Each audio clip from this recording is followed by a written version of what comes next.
Well, welcome. Who do How's we it have going? here? We have Mr. Fire Creek Forge himself. How's it How you going, doing? man? Man, I'm doing great. You ready for Good. New Year's? New Year's Day? Yeah, let's kiss 2024 goodbye. I'll tell you, man. It's I been a was year. me and my buddy Radio Made Easy was talk. We've been talking the last couple of days, but I'll tell you what, 2024 has been hard. It's It's been a been a year. hard year. Been a lot going on. I'll tell you. I'm looking Yeah. forward to the. I'm looking forward to 2025.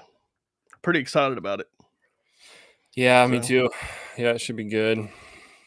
any cool stuff coming up with Fire Creek Forge I'm always thinking 2025? of stuff to do that I don't have time to do that I just do anyway and put something else on the back burner. But the coolest thing is just, one of the coolest things is working with y'all there. So pretty excited about that. That's well, I'm Yeah. excited about it too. And I'll tell Yeah. you what, it's been awesome to see like how like well received. I think your stuff has taken off quicker than any new brand coming to the store, That's awesome. which I'm really excited about. Um, and for good reason too. Um, it's I think the your designs and everything are really it really hits home with a lot of people. You know, it's very classic look, very usable, um, and just the fit and finish on this stuff is just awesome. Thank you. You know, Yeah, I really like to draw from kind of traditional designs, whether it's Scandinavian or early yeah. American or whatever. So yeah, because I really enjoy making knives for people to use. So I Well, mean, you there's definitely there's some cool stuff out there that you can't really use. there So is there is, or you don't want to use. You or you know, don't want to use, yeah, um, when you kind of find that knife that is, you know, that kind of fits what you're trying to do. I think that's the it's kind of a place for people, you know. And your yeah, designs, I'm seeing a lot of I and this it was funny, but I was talking to have you seen Primitive Woodsman stuff, Josh Morgan? hmm So I was talking to yeah, him the other day, and he was talking about how we were talking about like okay, what is the future? Like, what's the next season of the knife world going to look like? yeah, And I told him, I said, man, the old stuff's coming back. yep. Like the leather, the wooden handles, I said that's going to be what's coming next. And he said, that's funny you say that. Do you know who Jason Knight is by any chance? Yep. Oh yeah. So he said I was talking to Jason, and he said the exact same thing. And so I was like, man, the Jasons have it. I guess I don't know. Yeah. It's kind of funny. Well, So they're tried and tested designs, and I mean even materials. Like yeah, um, for example, one of the knives I've built, I've just done one is like the Yakut knife, oh uh, yeah, up in the freezing cold north. It's that knife that's got that fuller on one side and mm-hmm. it's got a convex bevel on the other side, and it's a very distinctive blade. I think it might have been designed that way because they originally used a half of a bone, to build that. Huh. And then once steel was introduced, they just made them that way. But they're very effective for the environment that they were created in, and Yeah, you see that across different designs. And I mean, whenever as a knife maker, whenever I see somebody come up with this new design that's just this is the best thing ever, it's like, maybe, but probably over the last, several thousand years, somebody probably would have come up with that, because they're using these knives every single day. They're wearing them every single day. Like we enjoy knives and everything like that. And a lot of us use them every day. But I mean, it was a whole nother ball game. Like if you didn't have a good tool, you might die, yeah, So it's yeah. kind of, I like to look at those, various cultures all over the world where they, they use their tools and their blades and stuff because they had to, and so it's like they're not going to use something that's not working well most of the Right. time. So You're fixing your avocado toast is not the definition of survival. yeah, It's just not. And so, And I love all the bushcraft stuff too, like, but it's still just a simulated. It's just a simulated scenario. It's not. We're not trying to come up with stuff that's actually, we're anymore. We're not trying to come up with something that's actually going to like be life or death to us in most instances. Yeah. You know. Yeah. I mean, and it depends on how into it you get, Yeah. Um, the way I got into making knives in the first place was as a kid, I was really interested in what I called, this is before bushcraft was cool, and primitive wilderness living skills. Hmm. When I read, like Wildwood Wisdom, Tom Brown's books, Cache Lake Country, various different survival manuals from the old guys and stuff. um, and the knife was the central tool in all of it, and Yep. then also harkening back to the Native Americans, they had the skills where they could, grab a good blade, and Yep. they had the know-how and the skills to walk into the wilderness basically and live. And that just fascinated me. So I really enjoyed using knives in that, learning those skills in that context. And then one day I found a book at the library on how to make knives. And prior to that, it never occurred to me that you can make your own knife, Yeah. but anyway, that's how I got started. But it all kind of stemmed from those skills where if you I mean, you have to obviously you have to intentionally put yourself in the situation where you most of us don't do that, but it is sort of a proving ground, I guess, in some way Sure. for what works and what doesn't, Sure. if you want it to be, Yeah. but Well, people like my age, were I was never in like Boy Scouts or anything like that, but yeah, me neither. there's a large group of, I think, millennials that are growing up right now that are kind of they're having kids late, but they're revisiting those childhood times where, and I think that's one reason we're starting to see a lot of this stuff come back around is, they're going back in their mind, and they're going back and, maybe taking their own kids out camping and doing Hmm. stuff now. And I think that's one of the cool things. I love seeing kids camp and seeing kids Yeah. out in the woods. Like, that's just kind of a lost thing, you know? Yeah, for sure. And I think it's even bigger than that, just the way our society is going. Like we've got AI now and stuff, which frankly I'm not too worried about it. Yeah, I'm not But either. I don't, maybe I should be, but I'm not, because most I don't a lot of people don't understand like what it actually takes to make stuff. I think Elon Musk actually said it, like you have to make stuff, for the economy to work. Like and it takes people to do that. Um, but I think a lot of people, our age and stuff are looking at where the society is going, Mhm. and it's just more automated, more computers, more government control, more, told what to do. And if you can grab a couple of good tools and go out in the woods, it's like, okay, that's some freedom, and like, how did people live 200 years ago? Mhm. How did we end up where we're at here today? Well, it's because our great grandparents, survived the howling wilderness. Yep. What did they use to do that? So it's, I think at least for me, it's like I look at some of the stuff that, and maybe every generation experiences this, I don't know, but it's like, what are we doing? Yeah. Look back over here. Yeah. Where are we going? Yeah.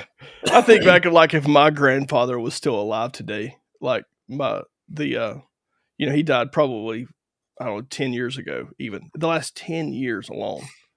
I mean, Yeah. he was saying back then, like, this is not, he just did not attach to modern day society at all. And Yeah. so it's kind of interesting. Like, I always think about him and like how he would react to like today. It's like actually quite terrifying. Yeah, and that's the thing too. We're getting off on a rabbit trail now, but Yeah. who cares, right? Um, things have gotten. I mean, yeah, financially things have not been super easy lately, but like the modern conveniences that we have, um, if we ever did experience any kind of real uh, scenario, And I know every 10 years the world's going to end. I remember Sure. Y2K was going to end, and I was actually bummed. I was a Yeah. teenager. I was like, man, I was this so is going to be excited. great. This is going to be awesome. I still had to eat Pintos for 3 years. Why couldn't we have done Right? it in Yeah, a yeah. cool? We ended up it sounds like we might have had a similar experience, but Oh yeah. um anyway, but it's like there's always something. But like if it ever did happen, some of what the doomsdayers say would come true, like because a lot of people don't know how to do basic things. And No. um I think, bringing it all back around full circle here, I think having a good blade at your side and knowing how to use it is sort of in some ways like a fundamental cure to that, you Sure. know? And so pity the poor soul that lives in the inner city where you're not allowed to carry knives or whatever. That's why you don't live there.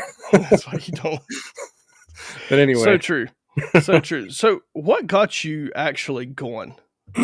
Like, cause you're what, 40 maybe? 30, almost 38, 40? next year. This, Okay. yeah, and yeah, I thought you were right around that, yep. right around that age. How did you get started in this whole adventure? Well, like I said, I started making knives, excuse me, about 25 years ago. I made my first knife, and or somewhere in there. Did it as a hobby for a long time, off and on.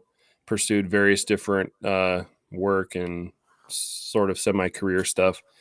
I never conceived the idea of actually doing it as a living or for work until I got married, and my wife, who has been very supportive, she noticed. So at the time, I was in law enforcement, and I'd come home from a week of shifts on the pushing a black and white, and just kind of decompress. We lived out on 20 acres. We rented nice little property. Wish, hindsight, wish we could have bought it, kind of a thing. But anyway, I come home and grub around in the tree, in the woods back behind the house and whatever. I started making some knives again. And so after a little bit of this, she's like, "Oh, you should try selling some." So we actually started on Etsy, and ended up selling a few knives. And I look back at those knives and I'm like, man, those are, ugh. um, but they also didn't sell for what I sell them for now. So Sure. people were happy with what they got. I mean, that wasn't the issue, but it's like, man, anyway, so I started selling knives, and ended up leaving law enforcement. And over the next couple of years, I mostly worked for a home builder.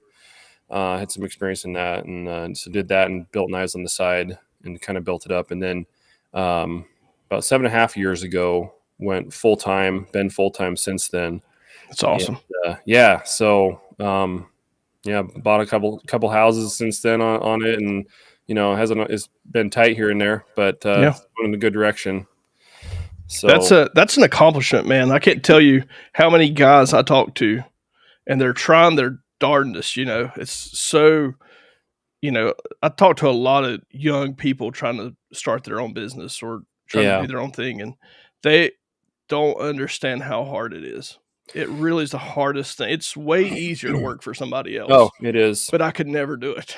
Yeah, agreed. Yeah, and I have people reach out to me from time to time asking me like, "Yeah, man, not happy with what I'm doing. I really like to do this or that." And Yep. so I like to offer some advice, when asked for it. But yeah, it's hard. And again, like I think it really takes the support of your spouse if you're married.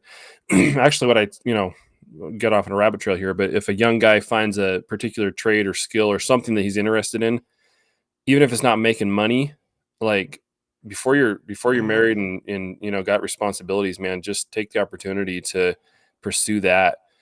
And a few years build it into something that's going to pay the bills. But I didn't do that because I didn't really have the guidance or Yeah. mentorship or whatever. But so Yeah, I didn't do it till after I got married for sure, but I'm thankful I had a really good spouse. yeah, She's went through hell. She's yeah. went My through what wife most modern my wife women has would put up not with a put up lot with. too. Yeah, because it's Yeah, hard. I mean, it, but it she was is working hard. just as hard as me, right alongside of me. I Hmm. mean, just most probably harder. Yep. And so it's been it's it's awesome to be married to a good woman. Yeah, that's really kind of a make or break deal. I mean, it's not that you can't do it any other way, but like you're gonna have to figure out, and now since we're on the topic, other things that help are like being as debt free as possible, Yep. and um, anyway, but yeah, like I say, I have people reach out to me from time to time asking me about that, and It's good happy to help stuff. if I can. So Well, why don't we look at some knives? I know that's what all these people want to yeah, see. let's talk about some knives. Yeah, we can talk Well, about everything else. I don't I care, but was. Oh, I will too. We can keep it up for all I care. That's I what it's enjoy about. discussing things. I do too. I do too. Well, I just got this sucker in the mail, and well, I blocked my camera switcher. That was great. Oops. I am super uber love this thing, man. Nice. I love it. And I think I kind of got a.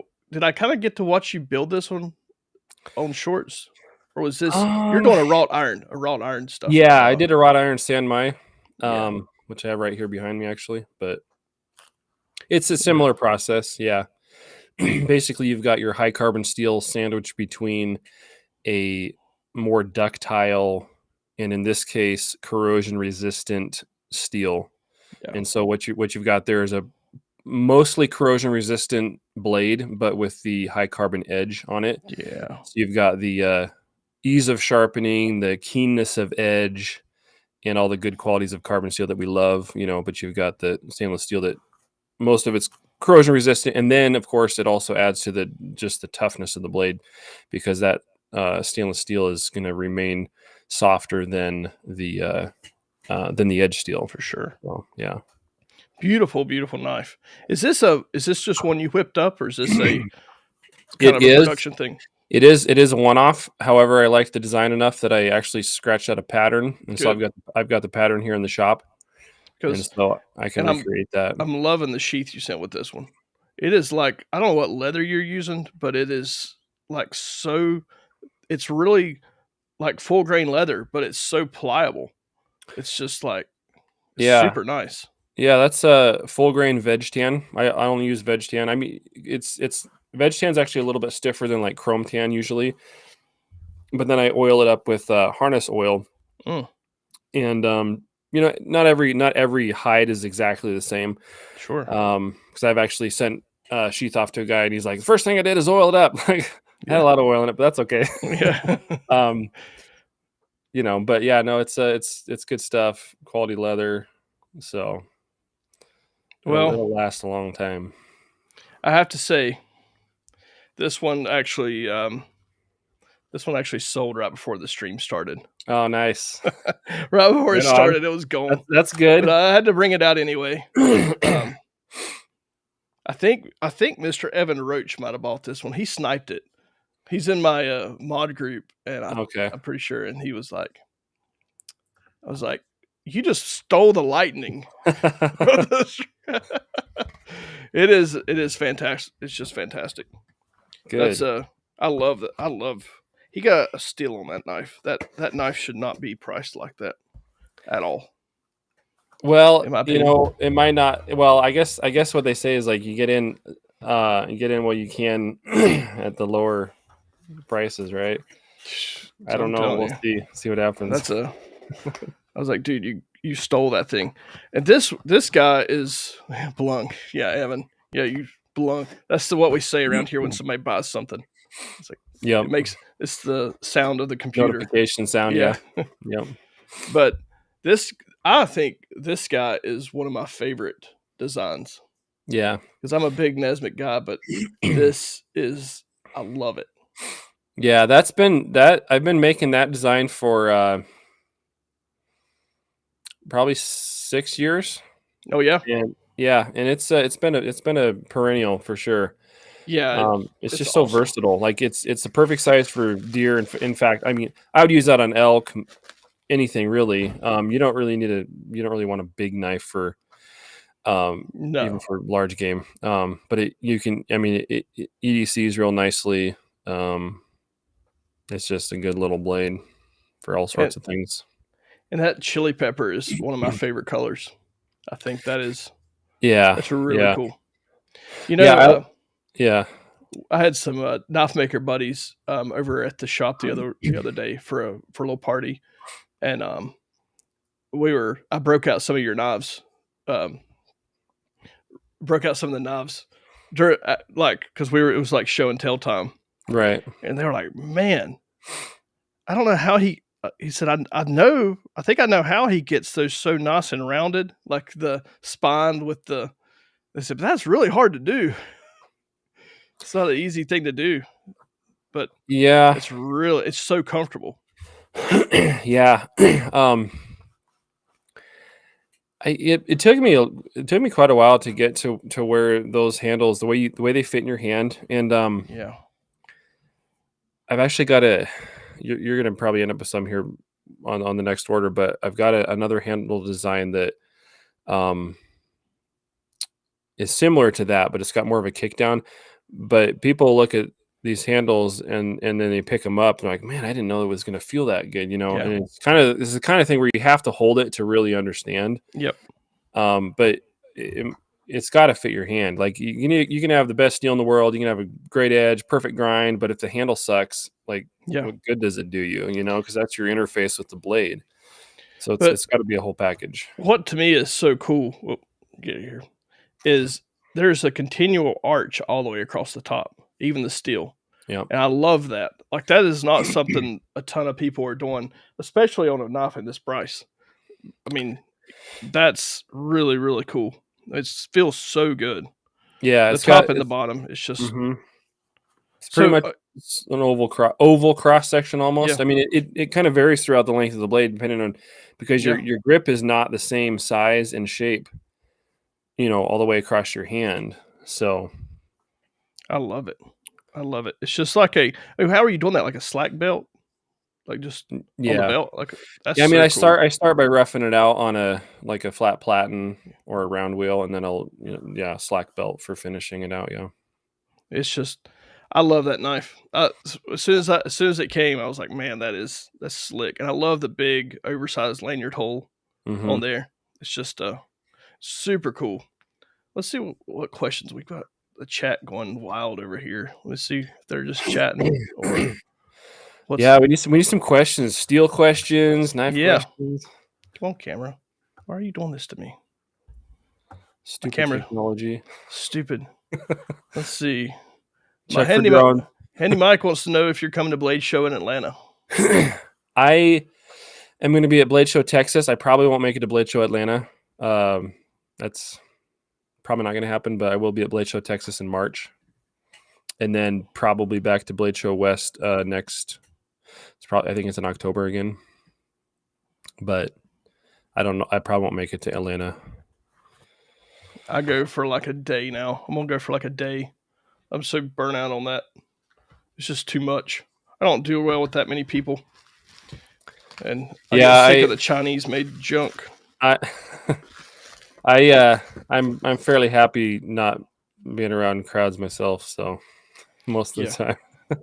Yeah. Now you live in Texas now, right? Yeah, we're way over on the west. Oh, we're right next to New Mexico. So let's see. Benjamin, he's asking a question here. My stupid camera, if it'll focus there. So you were saying you were planning on coming out with a production model of that one-off semi. Well, production is a strong word around here because it's literally just me right now. So, everything, and this is, and I mean, to answer your question in a roundabout way, my vision, and this is something that kind of solidified in this year, is for the Fire Creek Forge brand, it's all going to be handmade for like forever. There's different ways of hand making a knife, but that's going to limit. It's going to limit things a little bit. And at some point, if I am able to bring people on and train them the way that I think a knife ought to be built, that's going to open the doors up. But to answer your question in a roundabout way, I will probably be making some more of those little Sanmai blades, and I'm sure I'll be making some more of those same blade designs, not in Sanmai. Maybe probably some Damascus even, but you're just gonna have to be patient because we're not ever gonna move into just full on production. So it's still gonna be something you have to pay attention to, and just fruit of the spirit, patience. Patience. Something Americans don't have now. Yeah, We got another one from. that's the thing is, like, if you can just go down to Walmart and get it, like, who wants that, right? Who wants it? So Evan's saying, how many deer can you skin and break down with a 52-100 knife? We're broaching the 52-100 question. I knew it was coming. Yep. So that's a good question, and I'm gonna answer that question for any steel first, and then we'll talk about 52-100 a little bit. Probably the biggest thing that determines that answer for any knife, for any steel, is who's using the knife. Because if you got guys that are experienced in breaking down an animal and they're being careful and they know what they're doing, they're not going to be hacking against the bone and hitting the bone every other cut and everything like that. And they can even take joints apart and stuff, just hitting the cartilage and stuff like that. Any knife, if you start getting on the bone and stuff like that, it's gonna lose its edge faster. So I've had guys. So to answer your question a little bit more specifically, I've had guys take field dress a couple of elk fully and touch the blade up with a little ceramic deal when they get home, that kind of thing. So if you're careful, it can go a long, long way. If you're not careful, no steel is really gonna save you. And that's true with no matter what you're doing, because edge retention, all other things aside, if you're cutting things that are really hard on the edge, you're going to lose your edge sooner. But yeah, several animals, if you're paying attention. Yeah, and 100. I think this right here is probably the number one thing to keeping your knife sharp. Yes, this right here, $38 or whatever they cost, that's the number one thing. Yeah, absolutely. And talking about edge retention, that opens a whole Pandora's box, because there's so many different factors. And I don't know how much time we have, but I'll sit here and talk about it all night. We've got all night. Okay. Till next year, right?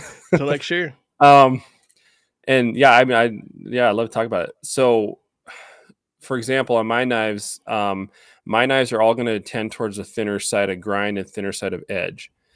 And compared to, most production knives. And the thing you got to remember with production knives is they have to cater to sort of the status quo. And a lot of guys are going to go out and beat the crap out of their knives, and they don't want a bunch of broken blades. They're going to get some, right? But they don't want a bunch of broken blades and stuff like that. And so they're going to tend towards a thicker edge and a softer heat treat. No matter what particular steel they're using, that's going to be the trend with a production knife, or even semi-production knives for that matter, actually, now that I remember some stuff I just even was recently reading about one company. There's nothing wrong with that. But when you're spending several $100s for a knife, I feel like my client base and your client base, a lot of these guys on here, they're a little more conscientious. They're a little more purposeful and thinking about what they're doing. Mm-hmm. So they want a blade that's going to work really well, and they're going to put it to use for a very specific or a range of purposes. But it's like, this is for cutting. I'm going to use this knife for this, and I'm actually going to use my axe for this over here instead of whatever. And I'm not going to use it as a screwdriver or whatever. So that shaking your head. So for that reason, and I've I think I've warranted 2 knives total in the last 7 years, and that's incredible. One wasn't even I did because it's what I do, but I want to stand behind my product, but I probably shouldn't have. I don't think it was deserved. Anyway, no big deal. Point is these knives are for cutting, and you guys are going to use them for cutting and not the goofy stuff. And that being the case, we can really refine that grind, that edge, and that heat treat. And so it cuts a lot longer, it cuts a lot better, and you get this knife that actually works like a dream instead of sort of okay. And I feel like you can get that when you're spending several $100s or more on a knife. So that's the direction that I go on the knives. So yep. Yeah, I mean, unless you're buying a chopper, I build those for chopping. That's different. But That's a totally different thing. I mean, Yeah. I would say what you're saying is true across the board when it comes to expensive knives. I mean, even there, a lot of people are just not willing to do that, just because. I mean, any basically any knife company. If you look at Benchmade, I mean, a lot of their fixed blades are $300-400, Yeah. and it's not. They're not. They're. It's not even the same thing. It's not even the same thing. You're always going to have a thicker blade. You're not going to have as much meat taken out of the blade. It's going to, it's not going to cut as well. It's definitely not going to be as good as Skinner. Right. It's just Yeah. the way. Yeah. And, for most stuff, that's probably fine. But again, we're talking about more like a knife connoisseur instead of just somebody who wants something to beat around in the. Now, I'm probably the hardest out of anybody, any of my customers. I'm probably the hardest on knives of anybody. I mean, I used one the other day to jumpstart a mower. Yeah. I just welded the back of it. Nice. But it's just, I don't know. I like to see where the breaking point is sometimes. Right. Well, yeah, you got to test your wares, But there are knives made to be extremely tough. Yes. And then there are knives made to be used. Right. There's two different things. Yep. That's two different things. Right. Yeah. And so another thing about edge retention specifically is, or really anything when it comes to knife design, is there's always a trade-off. Yeah. So you can heat treat it. Let's say you've got a good steel, obviously, to start with, but then you can heat treat it for a harder edge and get some better edge retention out of it, but it's not going to be as tough. Or you can heat treat it softer. It's going to be tougher, but it's going to lose its edge sooner. And so, finding that balance for the knives that I build, and then, people finding that balance for what they're doing with them. But it's worked really well. Like I said, I've only warranted a couple knives in the last 7 years. So, and I wasn't 100% sure like what 52-100 was going to be like, but man, as I use mine, I love it. I think it's a fantastic steel. Yeah. So if you want to know how I decided on 52-100, the way, so 52-100 steel is what they use in industrial ball bearings and roller bearings and that kind of thing. And it's been around for well over 100 years, and it's been a proven steel, and there's a lot of information on it because of the fact that it's been used in the industry for so long. But there were some specific things that I looked at when I kind of settled on 52-100 as my main steel. It's not the only steel that I use. There's a couple others that I use, but for most of my knives, that's what I use. And so several things. First of all, availability. There's some great steels out there that are hard to get, and if I can't get the steel, I can't make knives. And so availability, cost. Again, there's some other great steels out there within the carbon steel and within the stainless steel and whatever else that are super expensive, and they might do awesome things and whatever, but they're going to raise the price overall cost of that knife, and which is fine if your clientele is prepared for that and everything like that, but the cost. And then third thing is the workability. And I do a lot of forged blades, kind of like the San Mai one there. That's obviously a forged welded and forged blade. And I do some stock removal too, like on the Kep Arts and Nesmucks and stuff.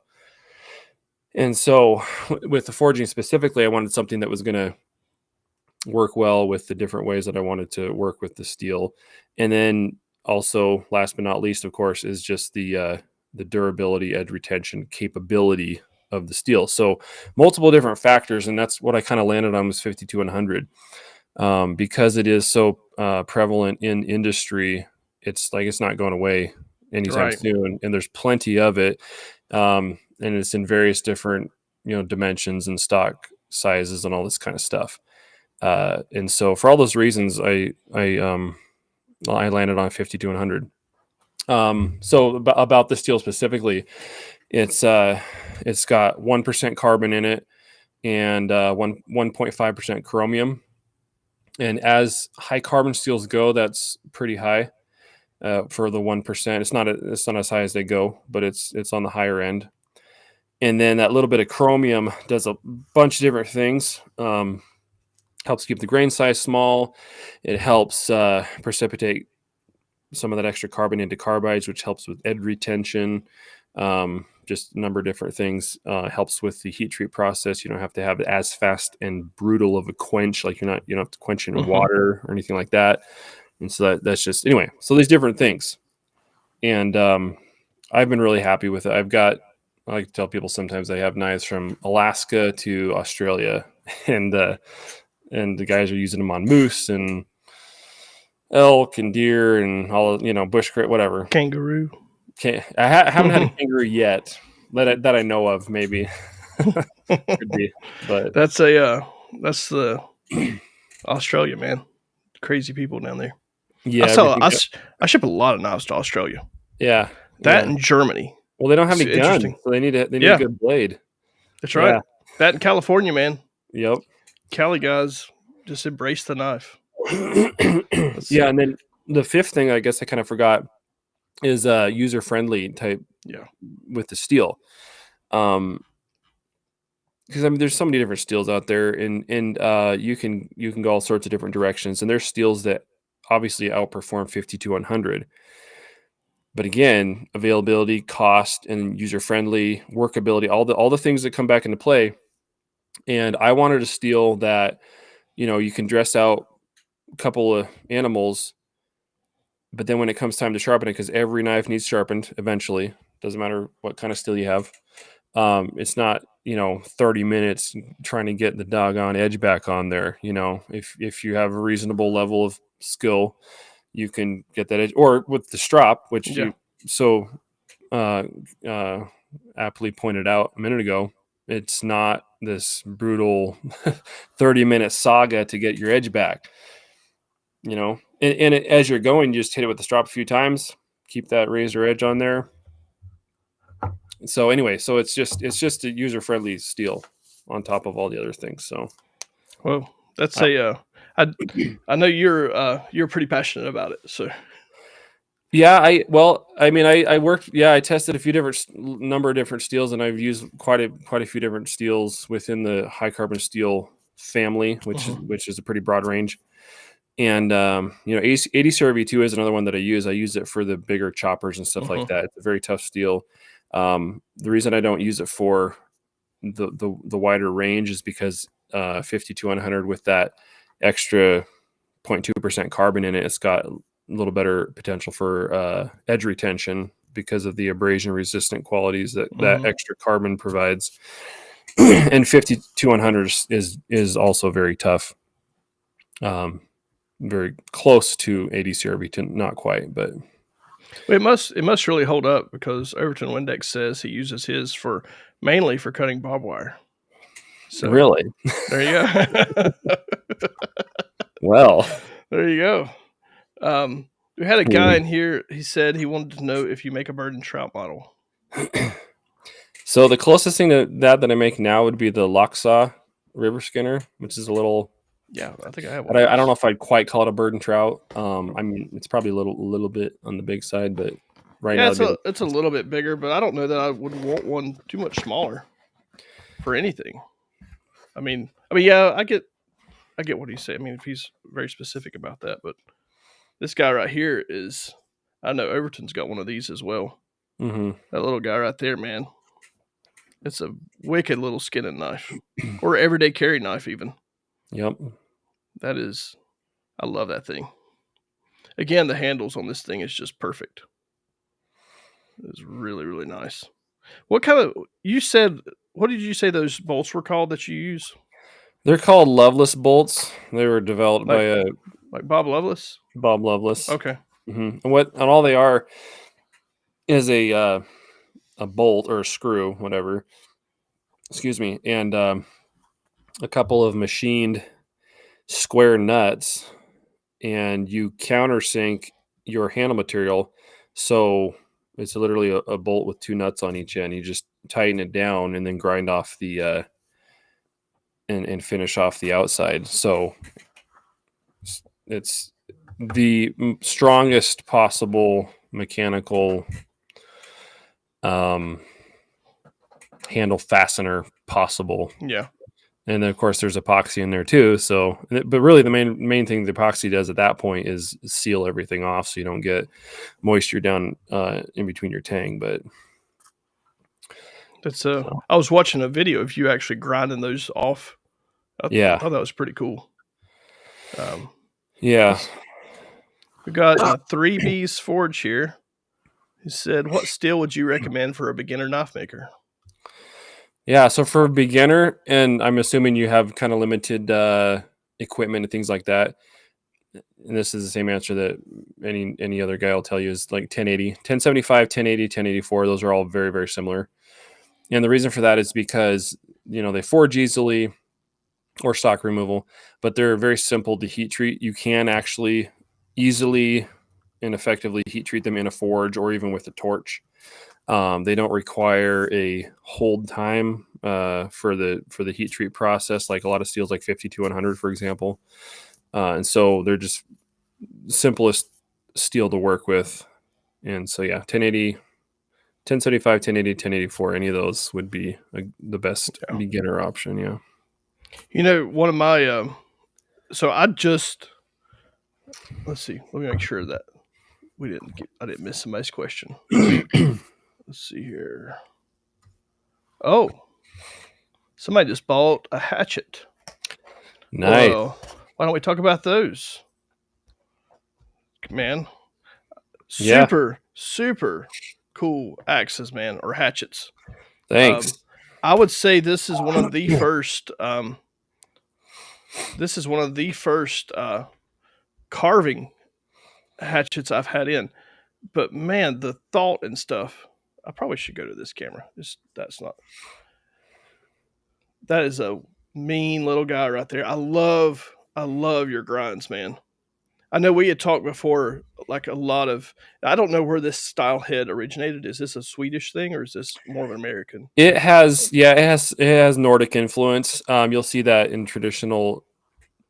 I don't know which, maybe Swedish. I'm not sure. Yeah. But I love how thin you keep it, and it is with this thing with how thin even the sides of the eye are. You can really do some cool carving with that, but also splitting some kindling and stuff like that. That is just a cool little axe. Yeah, they're a lot of fun. In like an axe or a hatchet, you can.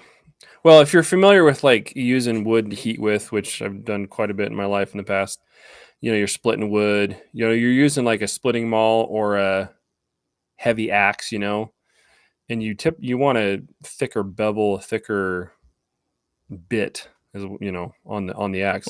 But for the axe or hatchets that you're chopping wood with, where you're bucking up logs or chopping limbs, you want a bit that cuts, and that's what they're designed for. And so, yeah, you forge it down to a certain thickness and then put your convex bevel on there. And yeah, speaking of dressing out animals, you could dress out with this, no problem. Lost you there. Back? Lost you. I'm back. Back? Okay. Yeah, I'm back. Okay. You could dress out an animal with this, no problem. That's what I was just gonna say. And then like I got this is my hand axe. Which these are a lot of fun. I know you don't have any of these yet, but I just have to show you. These are stinking fun, man. I love that. That's really cool. It's the same size of head as my trail hatchet, but with just a hand axe. I need one of those for beside my wood stove. Yeah, like that's awesome. I love that. But again, like you say, the secret is in how the bit's designed. But then again, you've got the eye here. So when you do go to split your kindling, that'll pop it apart for you, no problem. But you can actually cut stuff with the bit like it's meant to, like a proper axe. So a lot of axes I see from a lot of makers, it's just way too thick when you get up in this area. It's just too thick, and you can't get, especially on like the wood we have around here. Like if you're splitting some oak or something like it just won't sink in far enough to do anything. It's like splitting with a hand maul. Yeah. And it's just not. I like I've got some Grand Force Brooks and stuff Mhm. and I've always liked this style, like this very nice a really thin bit. It takes way less energy to accomplish what you're trying to accomplish. Mhm. Yeah, if you try to go, limb a sapling or a tree or something with a splitting hatchet or a splitting axe, you're just going to be like bludgeoning it Yeah, off of there basically. And that shouldn't be the case. It should cut like a big knife basically, yeah. you know. And this guy I got here from you, this what did you call it? The bushcraft hat. Bushcraft. Yeah, That is a one of ever one off. really. Yeah, I but it love this thing. might be something I have to make again. So I think if this thing doesn't sell tonight, I'm going to keep it. I really, really like this a lot, and so this might be mine because I've been playing with it all day. So yeah, that is a fun little I like it. It's a little really act. light head on it too. It's nice Yeah, and it's light. reminiscent of, like you mentioned, the Gransfors. They tend to have a comparative to Yep. their size. They tend toward a lighter head, but again, with the proper and mine are a little heavier. I like a little bit more weight there. You get a little more Yeah. work out of it. I feel like, but again, if the bit is properly forged and ground, you're not trying to bludgeon a piece of steel through something. Yep. You're surgically Yeah. removing It's like a limbs from whatever, you know. it's like a tree scalpel. Yeah. That's Yep. wicked right there. That where do you draw a lot of? You said you get a lot of your inspiration from the Nordic and the Swedish, and I guess a little bit of the American designs too. Yeah. It's funny because like you look at a bunch of different things over the years, and I'm sure that I've never claimed to design anything brand new. And everything that I've made, I'm sure has been influenced by various different pieces that I've seen over the years and subconsciously pull in different, design aspects to build what I'm building, but it all comes back to functionality, and it's got to work, it's got to Yeah, work well. Otherwise, why are you buying it, right? What's the point? So, that and the little what do you call them? The little face shields, the bit covers. the bit covers. There you go. Yeah. I'm not good with words. I was homeschooled. Ass home top. Yeah, but guys, I don't know if you're seeing this, but that's like hair popping sharp, man. That's crazy. That's crazy. Yeah, I strap my axes before I send them out too. Golly dang, man, that's so dang Hey, sharp. I gotta. Do you? I don't know if I have it over here. Yeah, I do. Let me grab it real fast. So, we actually carry if you guys that are buying axes, I actually carry a strop. It's called the slap strop for axes that HCO makes. It's pretty cool. So I got to show you what. Hopefully, this doesn't raise a hue and cry, but this is. I got to show you what I use for my strop. This is the strop that I use, and I'm still sharpening everything. There you go. By like every knife in axe goes on this strop before it gets boxed up. But this is what I use, and I've Hold tried on, the let me blow you green. up here. Not like a Al Qaeda thing, but like a there we go. This is what I use. Is it backwards for you? It is in my backwards. Okay. Yep. It's a Mother's brand mag and aluminum polish. And Mother's brand. yeah, it So kind of show us there you go. It's show like us a what you do with cream. it. Well, you can use your finger or whatever, just spread it on. Oh, you put it on your strop. Yes. This is what I use for strop compound. Really? Yep. It's very fine. It polishes an edge. I've tried the green stuff and I don't like it. That's just me though. Anyway, that's what I use. Polishes it right up. Very, very sharp.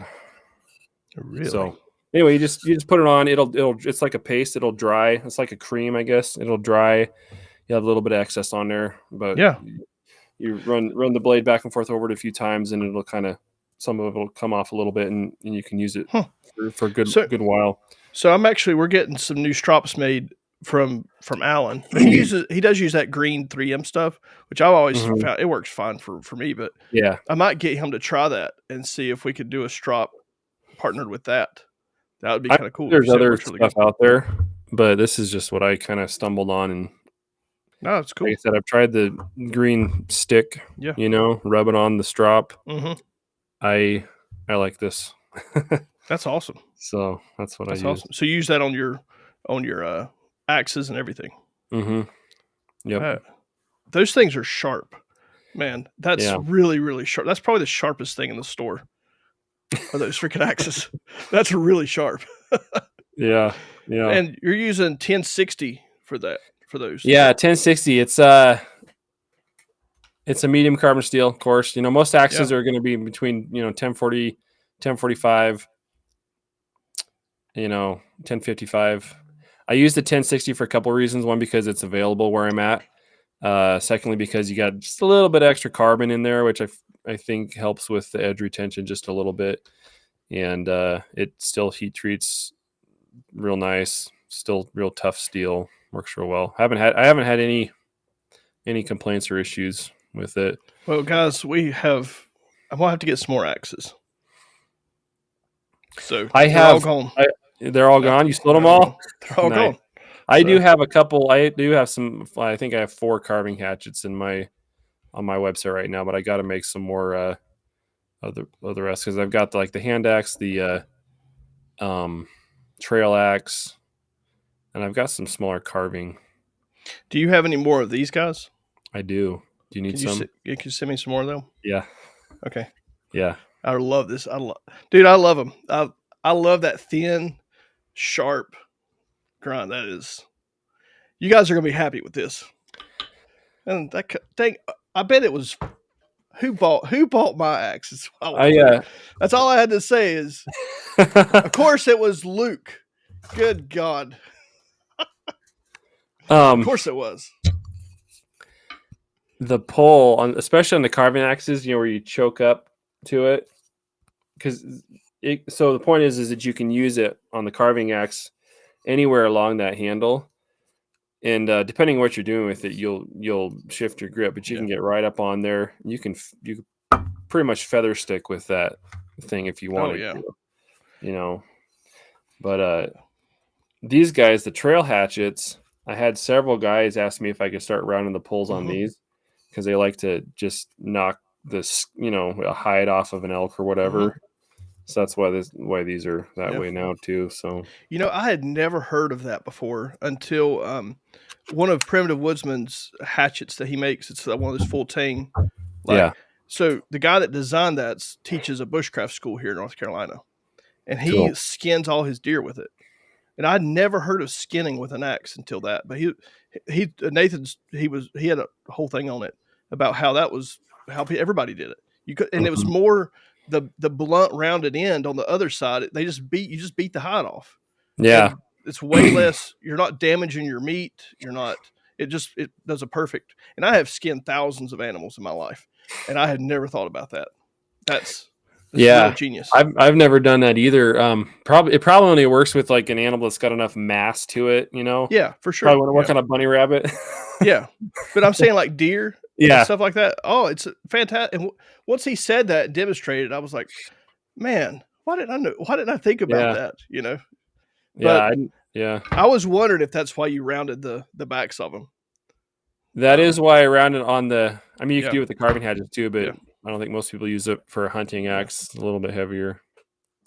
Yeah, you could use it to split a carcass, no problem. On the carving hatches specifically, I do that so you can choke right up to the head and get super good control, and it doesn't.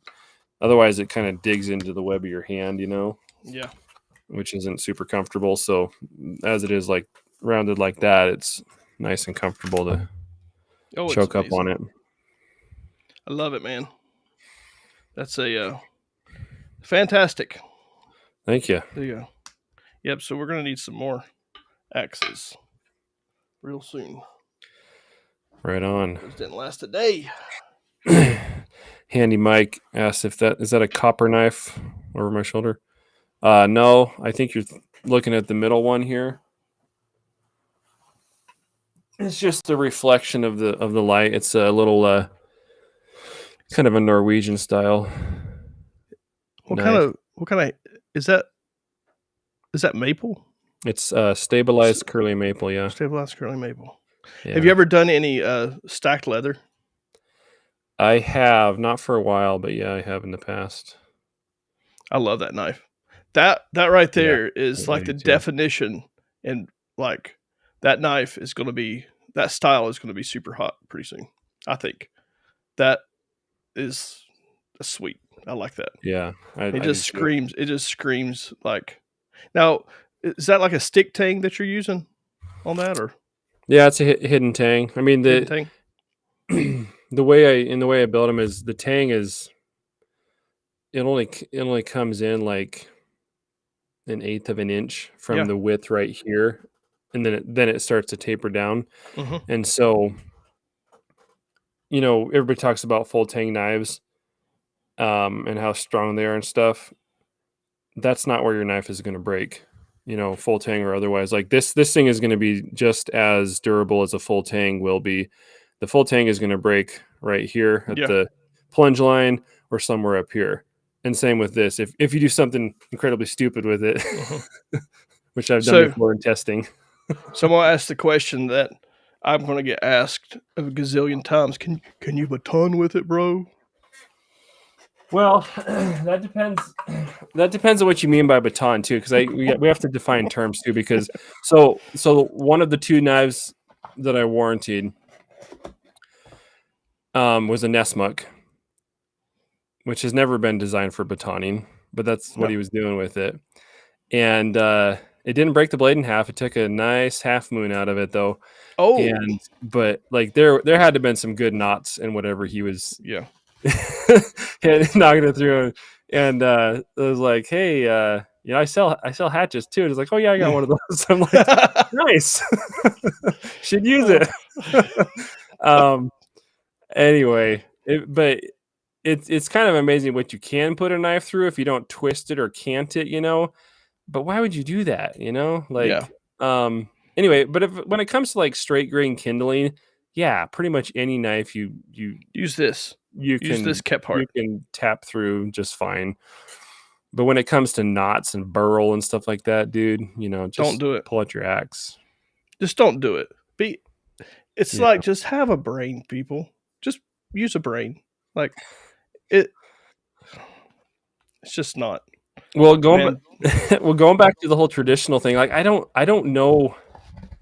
Okay, so here's the thing. We're going back to a knife that actually cuts, right? Right.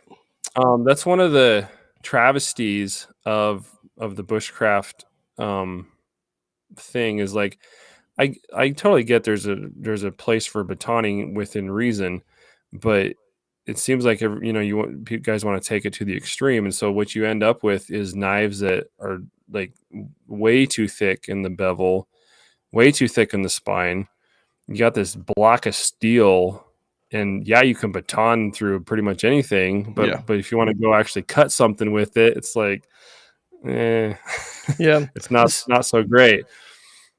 So I'd say the Scandi grind probably is if you're going to do something like if you're going to do that, probably use a sticker Scandi grind knife. But I mean, I've never batoned anything that. I mean, batoning stuff is. I mean, I guess if you forgot your hatchet to make kindling with, but I don't really understand when you would use it that much. But you can. I mean, you can do it, but I don't really understand the purpose, I guess. Yeah, and I've batoned, like we all I have to process some kindling. I've batoned Romex with knives before, and you shouldn't do that. That's stupid. But if you're not trying to beat it through knots and stuff, it's where you get all crazy. That's where you run into trouble. We got a fan in the house. We got a fan. Here we go, Ron Land. I love all my axes. Hey, Ron, how's it going? Look at there. Right on. That's pretty awesome. Yeah, I put up a little post on my channel to let everybody know. So Yeah, I think I'll a add lot a of these few guys are people. from your channel because Nice. I think we're streaming over there on your channel. Yeah, So that's right. that's pretty I cool. haven't been watching the chat real closely. I've been No. watching it here. So Okay. Overton says, never understood batoning in the real world. God, there's a smaller stick right over there if your fire's at that stage. True. This is true. Yeah. Trees But you do can do come it. in smaller sizes. Yep. There is using a knife and abusing a knife. It's two different things. Yeah. But and so like I say, you know, going back to most 99% of the people that are going to buy my knives are what's the word? Conscientious, discerning. I don't know. I can't think of the word. Anyway, It sounds good. yeah, they're going to use it for what it's for, and then get the benefits of a high performing tool. So, well, that's awesome. You sold all the hatchets there. Yeah, they're gone. They're Yeah, gone. awesome. What have we? Oh, we haven't even looked at. Oh, man, we haven't even looked at one of my favorites. Run gun, stop, get help. Phone a friend. Get one of those pull start fires that Yukon's been pitching. Dude. Oh, there goes my camera again.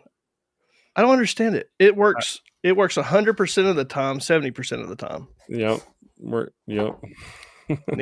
And I can't lock You're focus. Over-teched. You're over. You got to go back, a couple steps back. I need a It's producer. Too smart. It's over too here. smart. I'm usually the producer for these things. Yeah. All right. So this guy, Nesbitt has always been one of my favorite designs. And it's nice to have a proper one in the shop. Yeah. Right on.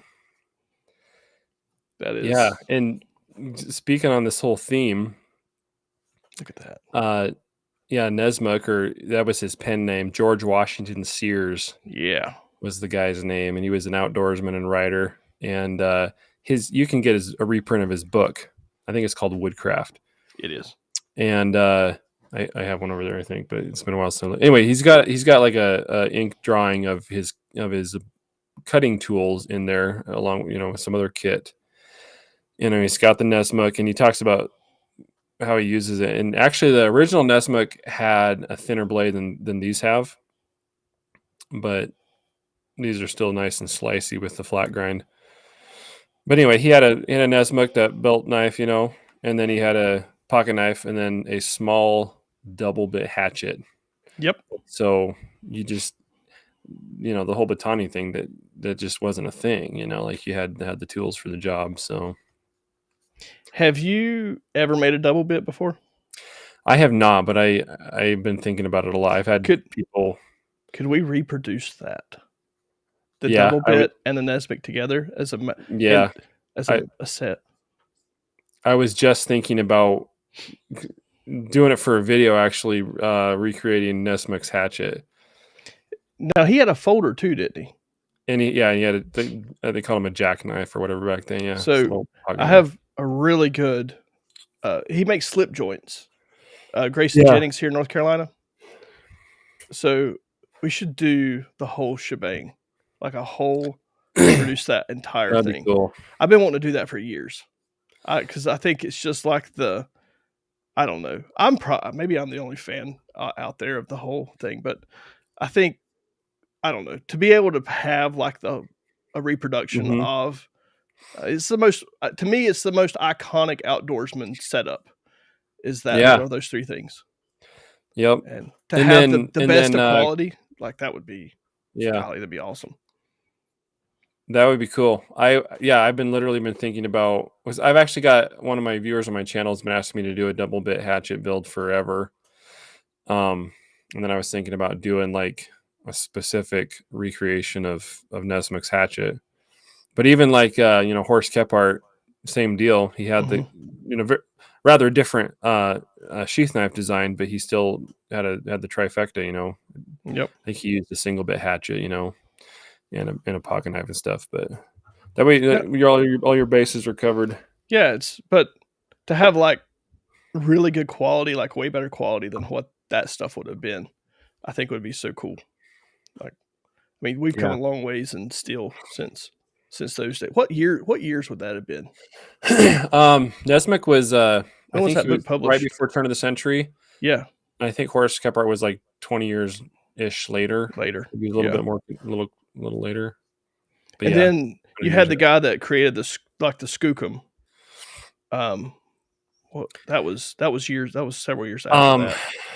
What's his name? He just died recently. Yeah, Morris Kahansky. Morris Kahansky. Yeah, He didn't. I don't think he specifically created it. He had a student or somebody that took like his sort of, what would you put in a knife if you could, kind of a thing, and then he went and built it. Yeah, and then I don't know if that original guy's even still making them. Like he got swamped. Well, I've got a guy in Alabama that's making them. I saw that. Yeah, they look good. He's doing a fantastic job with it. It's amazing to me, like brand new customers that are looking for that knife, and he's the only person I know right now. I mean, I'm sure there's probably somebody else out there making them, but his rendition of them is really nice. Yeah, they look like so much work, like that pommel and everything. Like, and he has like a 10x10 shop too. It's really like it's pretty amazing, like what he does with them. Yeah, but he just come out with like the little mini one, and it's a little bit smaller. I was looking at that the other day. I was like, yeah, those are cool. It's pretty cool. It's pretty cool. And but yeah, I think it's a I'm loving these classic designs coming back. You know, making a nice comeback, because this is like, as a kid, I mean, this stuff like the Kephart and stuff. That's what I had as a kid. You know. Right. Well, and it all goes back to the whole. If you actually want to get out in the bush or wherever you have the opportunity to go chop a tree or whatever and make a fire, kind of a thing. Mm-hmm. These are there was no pretense, around these designs back when these guys were using them. Like, they were out there to be out in the woods, and they had the kit that they had because it made sense, not because their buddies thought it was cool. You know what I mean? Which, that's fine too, right? You gotta have something your buddies think is cool, but the designs worked, and so I think a lot of people our age and on either side, both ways, are kind of reconnecting with that. Now, do you have a leather sewing machine? I do, yeah. Okay, I was hoping so. Either this dude is the most mentally, I've had one for like about 5 or 6 years. Before that, I stitched them all by hand, which was extremely time consuming. It's grueling. Yeah, that's the way to do it. I love the way that you did this sheath, like for the Nesmith. Like, it just has that nice curve to it. It's beautiful. It's thank you. They're simple. They're kind of simple, no nonsense, functional. They're not the fanciest, but they're made to just work. Yeah, made to work. So I know, like, the last stream I did, like right when I first got these, and I ordered a bunch of them. What were they called? Some Skinner. Thanks, Keith. Sorry, Keith. Sorry, I interrupted you there. No, that's cool. Skinner. What was that knife? Everybody was like, and I went and looked it up. The Sasquatch. The Sasquatch, yeah. Yeah. Do you have one of those laying around there? I don't. I need to. I have a couple. Actually, have a couple. I think actually Keith has one on order. Yeah, I got a couple that I got to make for some guys, and then I got to make an undisclosed number for Ridgerunner blades. So if you're looking for one, better be keeping a sharp eye out for that. Better keep a sharp eye out. The reason I named it, so one of my local buddies here. Funny story. Wow, kind of fun story. Somebody sent him a Green River style Skinner, and he showed it to me. And it's from I won't name the company, but a semi-production knife company here in the States. And we were looking at it, and he was going to send it to I think his brother or something like that. But we were looking at it, I was like, man, that grip's a little slight, like there's not a lot there to hold on to. And, just different things. And like, he's like, I kind of want one that's like this, but I'm like, okay, yeah, I can build you one here. So I Yeah. had this in mind, something like a man's knife, right? And so I forge it out, and I send him a picture of the rough form, the forged out, which has got some extra material on it and stuff, Yeah. before you're refining the profile. He's like, I think you should just leave it like that. I'm like, okay. So we ended up with this real just bold sort of blade design, and started finishing it out. And I'm like, if the Sasquatch was a knife, this is what it would look like, you know? And so that's why I called it the Sasquatch Skinner. I Or you can like it. use it to skin Sasquatch, either way. Doesn't. Please do. Please do. Somebody please Somebody find please that find that thing. stupid, and I know it lives here, but I swear it's just some inbred dude that's up in the mountains. That's all it is. I have a interesting story from well, I don't know if do we have time for a Sasquatch story? Dude, we have all the time. Awesome. Okay. It's a secondhand story, but it's one of my former I'm gonna, pastors. What's that? I'm gonna blow you up for Okay. this so everybody gets really Story engaged time. with this. Yes. Story time. Oh, real quick, run gun. I'm sending when I get them made here. I'm going to send Jason. How many did you get or order? Half a dozen? Yeah, something like that. I think so. So Yeah, we're run gun. You're good, man. yeah, Just we'll have some. I'm not gonna do pre-orders though. Yeah, we'll Gets just too messy. yeah. Right. So I hope that answers your question. Anyway, Sasquatch story. So this fella that when I lived back in Idaho, this was years ago. The pastor of my church, actually, he was originally from California, and like Central and Northern California or something like that. But he belonged to this sort of group that did like scientific sort of exploration missions or whatever out in the woods. And if obviously you're familiar with California, like northern half of the state, there's some remote stuff out there.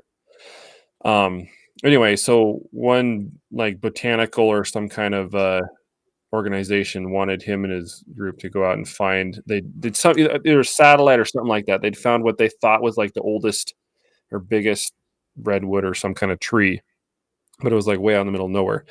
And so they wanted them to go see if they could find it and measure it or whatever. I don't know, something like that.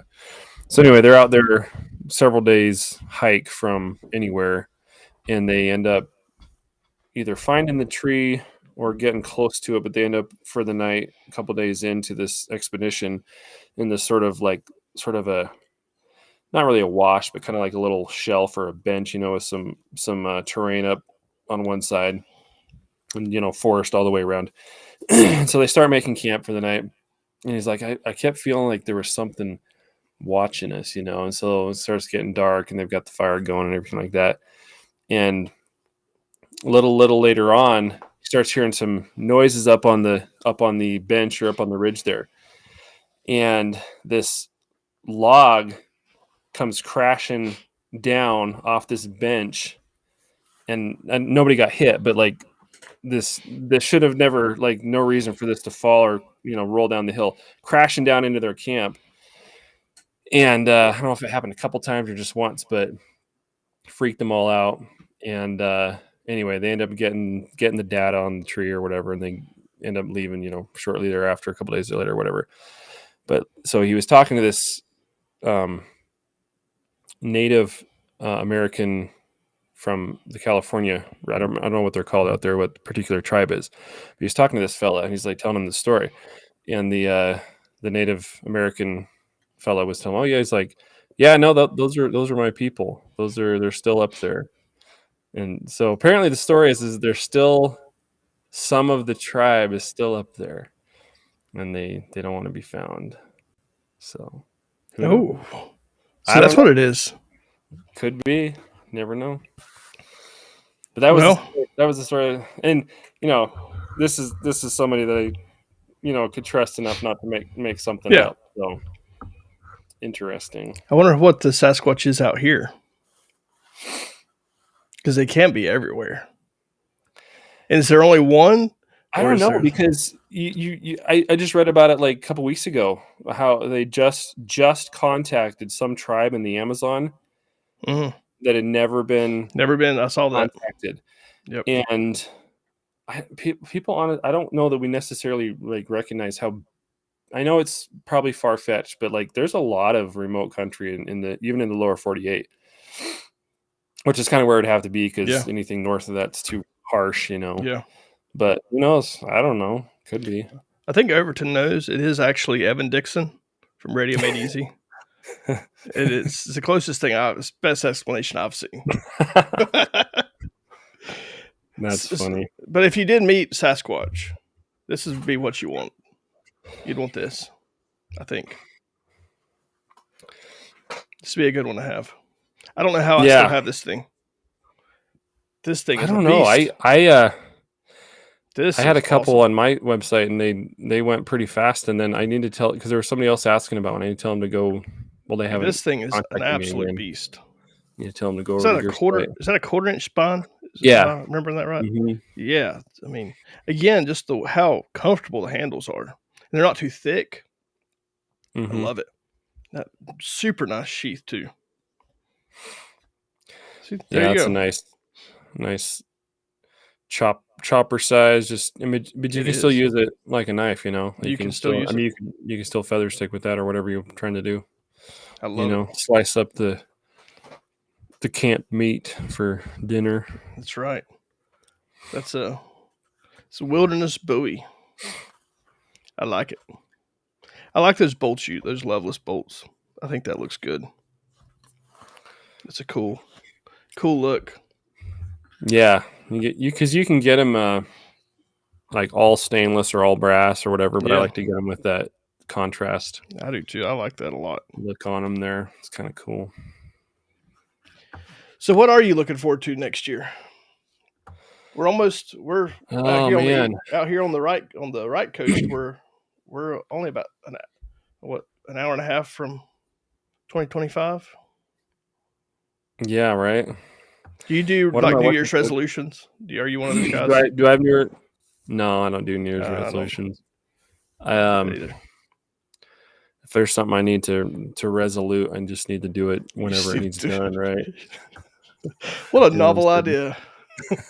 We'll do that on Monday, right? I left to do this, but I gotta wait till January. Yeah, gotta wait till Monday. That's the excuse, or whatever, right? Yeah. Right. What I'm looking forward to, I guess, generally is just well, I mean, specifically with like the business stuff. We were talking about 2024, and I was watching the chat just a little bit, and I guess it was for a lot of people kind of a pain in the butt. Well, it just felt like it was my first year owning Ridgerunner, myself, and I'll tell you what, man, there's a lot of stuff happened in 2024. Yeah. I feel like business-wise, the beginning to middle of 2024 is when all the inflation and all that crap finally caught up. Yep. And because things were, I started noticing it a couple of years ago, honestly. Yeah. I did too. Couldn't deny it, but it really started to feel like it really started to stall, and the beginning of 2024. And so, with some different things going the direction they have is certainly encouraging. Yeah. And so I feel like, brighter horizons are ahead. But I guess what I'm looking forward to in 2025 specifically is just continue with business-wise specifically is just continuing to grow Fire Creek Forge. And I'm, really appreciative and, happy about being able to work with you and Ridgerunner blades and get more people awesome knives. So, at some point, I don't know when, I'm kind of thinking and praying about it and stuff, but I'd like to. It's always hard to think about bringing on people, because it's like there's just it's a whole nother component and like whatever to the whole thing. But eventually, that's kind of the direction I'd like to go, and because I'm kind of there's some of the things that happened this year is I was able to kind of solidify some things in my processes and my skills, I guess you can say, and my production as opposed to 2023 went up significantly for one person, And so that's encouraging, and we keep doing that, But at some point, I'm just one guy, so there's kind of a limit to how much I can humanly, Yeah. do. So, but It is. I hired my first full-time employee this year, mhm. and for one of my other businesses, and oh man, what another level of just complications it brings. The good, it's all really good, but my word, it's like, whew, it's Yeah. it's like you have to have two brains. Like, Well, just the level of responsibility. Like now, mhm, now you're now responsible. I gotta make sure that this guy's got work mhm, for his pay. Like now, if I don't have work for him, like what's I don't know if he has a family or whatever, but that kind of thing. It's like crud. I know. So that I hear you. And then It's it's a yeah. I'm looking. I mean, I don't know. I feel yeah. like What are you looking forward to? I mean, I'm just excited. I think I learned a whole lot this past year. I learned a whole lot of what not to do Yeah, this past year. You know, it's you know I'm reap. You got to reap some of the bad to recognize it sometimes, and I really learned a lot. I feel like I didn't really know at the beginning of 20, like when I bought the business, it was kind of an identity crisis anyway, hmm and so like establishing that identity, and it took me longer than what I would like to think that it would. It's taken me a little bit longer, but yeah, I'm excited to feel.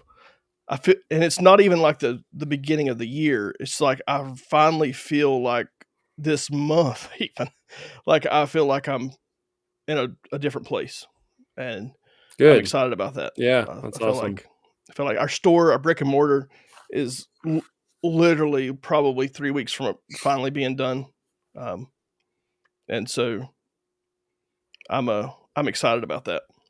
It's a it's really nice to feel that kind of you know feel that energy, going forward. Yeah, yeah. I think that'll be cool that you'll have a physical location Yeah. too. I'm gonna have to come out there and take Well, a look. See, how far is the nearest airport from you? like an hour, like a Really? decent airport. Yeah, Okay. not Because too far. I'm coming to Texas in January to do some filming. Because my other business is a video photography, like marketing business, Right. and so we're coming down to film a knife and maker down there in Texas. But I'm just wondering if maybe we could schedule some time to come down and shoot some content with you. Yeah, that'd be awesome. Yeah, we're about an hour southwest of Lubbock. Oh, okay. Yeah. Do they have a pretty decent airport? Yeah, it's Yeah. yeah, Lubbock's like what 300,000 people, something Oh, like really? that. Okay. Yeah, so it's I mean it's not huge, but Yeah. it's comparable to like Spokane probably. Sure. If you I don't know if But you've been there, but I have been to Spokane. okay. Um, I've And flown into Spokane's not that huge either, terrifying airport. but Golly dang, man, that was just awful. was it I snowing? flew. No, it's just like flying from here to there, like crossing over the Rockies, and you just have to lose so much altitude to Oh land yeah. there. Yeah. Um, I mean, they literally turned the plane sideways, and you're just falling out of the sky from trying to lose altitude. And Yep. I was going on a hunt in Montana, and so we flew into Spokane and drove through the Overton calls it like a one cigarette pass through Idaho. Yeah. So Yep. the right there on western Montana. But yeah, I'm not a tremendously. I just remember that was absolutely. It was like the first. I was pretty young then. It was like the first real time on a plane too, and it was right. Oh, it was right after 9/11. Oh yeah. It was. I think it was right after 9/11. Like who's in the cockpit? like a month and a half after 9/11. Like Oh man. it was not far. But yeah, we'll be down. WC Knives. You ever heard of him? Oh yeah. Be down Yeah, at he's his over on the shop. east side of Texas. Yeah. He's east side. We're coming down there the 20th to shoot some content, and Oh then cool. um, so going to try to do some more of that stuff this year. Kind of going out and seeing the makers, and we shoot some documentary type stuff. Nice. So Yeah, that'd be cool. so if you're up for something like that, maybe we can set it up. Yeah, you bet. That'd be a lot of fun. Come see the shop. Maybe we just pick up an order while we're there. Yeah, yeah. Better get busy. Well, I Yes. know. I love how. I love how everything's going. I like it. I love all those ironwood handles too. Yeah, So yeah, awesome. Yeah, I just ordered some more ironwood. I have some on hand, but I was thinking about how many we need to make, and I was like, yeah, I is better that get some more coming. is that toxic like mahogany or anything? Is it? I mean, well, if you aerosol any Yeah. wood product and breathe it, it's not going to be good for you. That's one of the biggest pains in the necks with what I do is dust control. And I actually just last several weeks built a well, actually it was in the middle of your last order. Oh, I was like working on that, and like I had already planned to do this grinding booth thing. So I finally have a setup that I'm happy with. But yeah, you don't want to breathe it. I use PPEs and different yeah. things. But once it's all finished up, it's Back when I used to build guitars for a living oh really? for Okay. several years there, and man, we used a lot of mahogany and walnut, and man, that stuff will tear you up if you don't Yeah. have a good dust collection system and a good mask. Golly dang, man, that some of Mm-hmm. that African wood straight up kill you. That dust, it's like it just instantly creates an infection in your sinuses if it gets in there. Yeah, It's most not things in pretty. Africa are trying to kill you, so that Man, fits. I'd hate to live there. It's like the whole place is Sasquatches. Well, I went to Zimbabwe in 2018. Oh man. It's actually not super dissimilar terrain wise to like where I live now. Oh wow. Um, actually, it's got a little more topography. Actually, it's more flat here, but just like the dry. Yeah. But yeah, they have like they these trees that are just all thorns. You know, like what do you call that? Oh, we just call that a thorn bush tree. Like okay, don't go by it. Stab you in Well, the eyeball. so before the stream started in the mod group, we were talking, and everybody's wanting to know how, if it was you or one of your other siblings that dropped Yukon on his head. I can neither confirm or deny any of these above statements. Hey, that was like a long time. That was like last year, man. Okay. I was like, I don't know, guys. He just seems so normal. I don't understand what happened. Like, I don't like Yukon is so Yukon, and then Elijah's like he's just like a normal guy. I don't understand. Like, what happened? I Therapy. No, was like, Yukon's like this drunk Canadian that come out of the that stumbled across the border and got lost, and he just stayed. He's got the Canadian accent and everything. I started calling him Southern Canadian. Yep. In the chats and or the live stream. Professional redneck. I want to make him a patch. Professional redneck. Professional redneck. With like you probably know some good design people. I do. So this is a good thing. So what I'm thinking, because I asked him about it, and I was like, well, and I was like, there be any what's the word? Demand for it, and at least one person. One's enough. Yeah. Anyway, like it's sort of a line drawing, real basic face, beard, and then like AR, wrench, and then maybe behind, right? Yeah.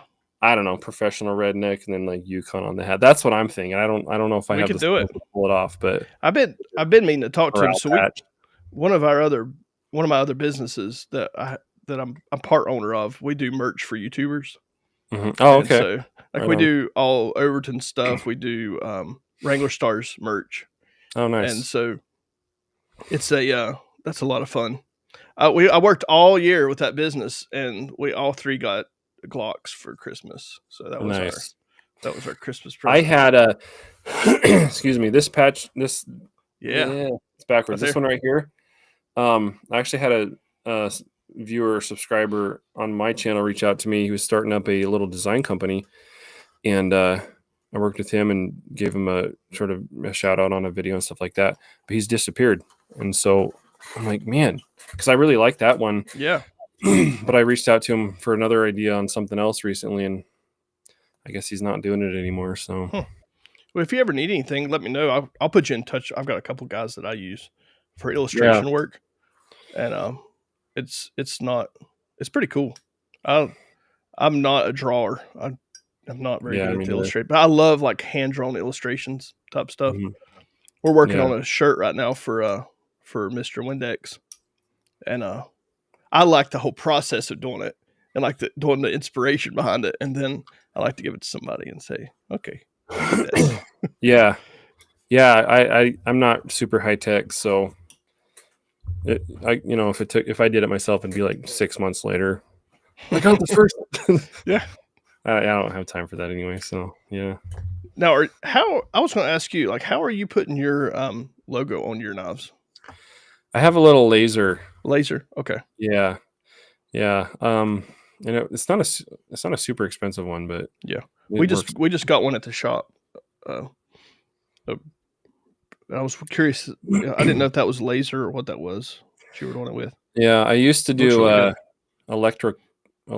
like Yeah. electrochemical etching, Yeah. and I had these stencils that I would make, but I could never. It was really limited because the plastic stencil material with the sticky back, Yep. and you couldn't really get the lettering down small enough and Mhm. make it legible. So it wasn't. It worked okay, but it's kind of nice to be able to just put a laser Yeah. logo on there if I don't stamp it in on a forge blade or something. Yeah. All my makers that are still doing that, they don't have one. We're just going to start lasering all their stuff for them. They can ship it to us blank, and we're going to start doing that because that's like a whole nother thing. Like that's a whole nother day of doing something instead of just sending it to us, and it just takes us like 30 seconds. We're done. Yeah. Yeah, I enjoy being able to just make knives, put them in a box, and send them off to you, and then Yeah. you can deal with it. So that works pretty good too. We deal with the people. Well, I mean, it's like, as small business, like I said a couple times, it's just me, and so I'll be in here shipping stuff or listing stuff or whatever instead of making knives. It's part of what I do, but it's like, so if having partnership where that some of that's Mhm. I taken like it. care of. Yeah, it works good. I like it. The as a lot of what we do is it takes a lot of time. It takes a lot of time just to list things. People don't realize like that alone takes a lot of Hmm. time, you know. And so but then all the marketing and time and stuff that you put into products, it's a lot of work. It's not like Yeah, just, oh, it we put a is. knife out there and It you is. know. We're That's working on a design, like it got announced that we were working on this like brand new design with this maker, and it's going to be exclusive to the store and all this, but it's kind of a big deal in his crowd, like in his group of people. And hmm dude, I've gotten a taste of like what you guys have to deal with from people like wanting custom stuff. Like this one dude has called me up like 10 times. Like every other day he's called me and told me like how we needed to build this knife and what it needs to be. And I'm like, dude, I'm not the one building it. It's just yeah. coming here. I'm just These days 99.9 of my people are really good. yeah. It's been a while since but you do get those. It's like, I came up with the perfect survival knife, Yeah. and they send you a drawing. It's like, yeah. Yeah. But when you're early into it, you're like trying to get all the work you can. You're like, yeah, I can build that for you, Yeah. And I nowadays you're know. like, I'm not your guy. I'm sorry, and Yep. that's Yep. not going to fit what I'm doing. So Usually the people that call, because I've had a few people this past year that's called and they're like, oh, they found this thing at a yard sale and they feel like it would be the best thing in the world and feel like they couldn't find any more of them. They want somebody to build them, and it's the reason they're not making them anymore is because nobody wanted them. Like yeah, it was made in China, and you like you can't get a 3-piece set for $75. Like the old crate Like, openers or something that yeah. you found in those survival catalogs like Yeah. 10 or 20 years ago. Yep. Those things. Yeah. I think that's what there is for opening crates or something, but I don't know if you used to get those little, there's a bunch of them, like probably Sportsman's Guide and stuff. Yep. They sold them. And I mean, it's like this guy here in the chat, just a perfect butthole. Perfect survival knives with 3/8 at the spine and have saw teeth on the back.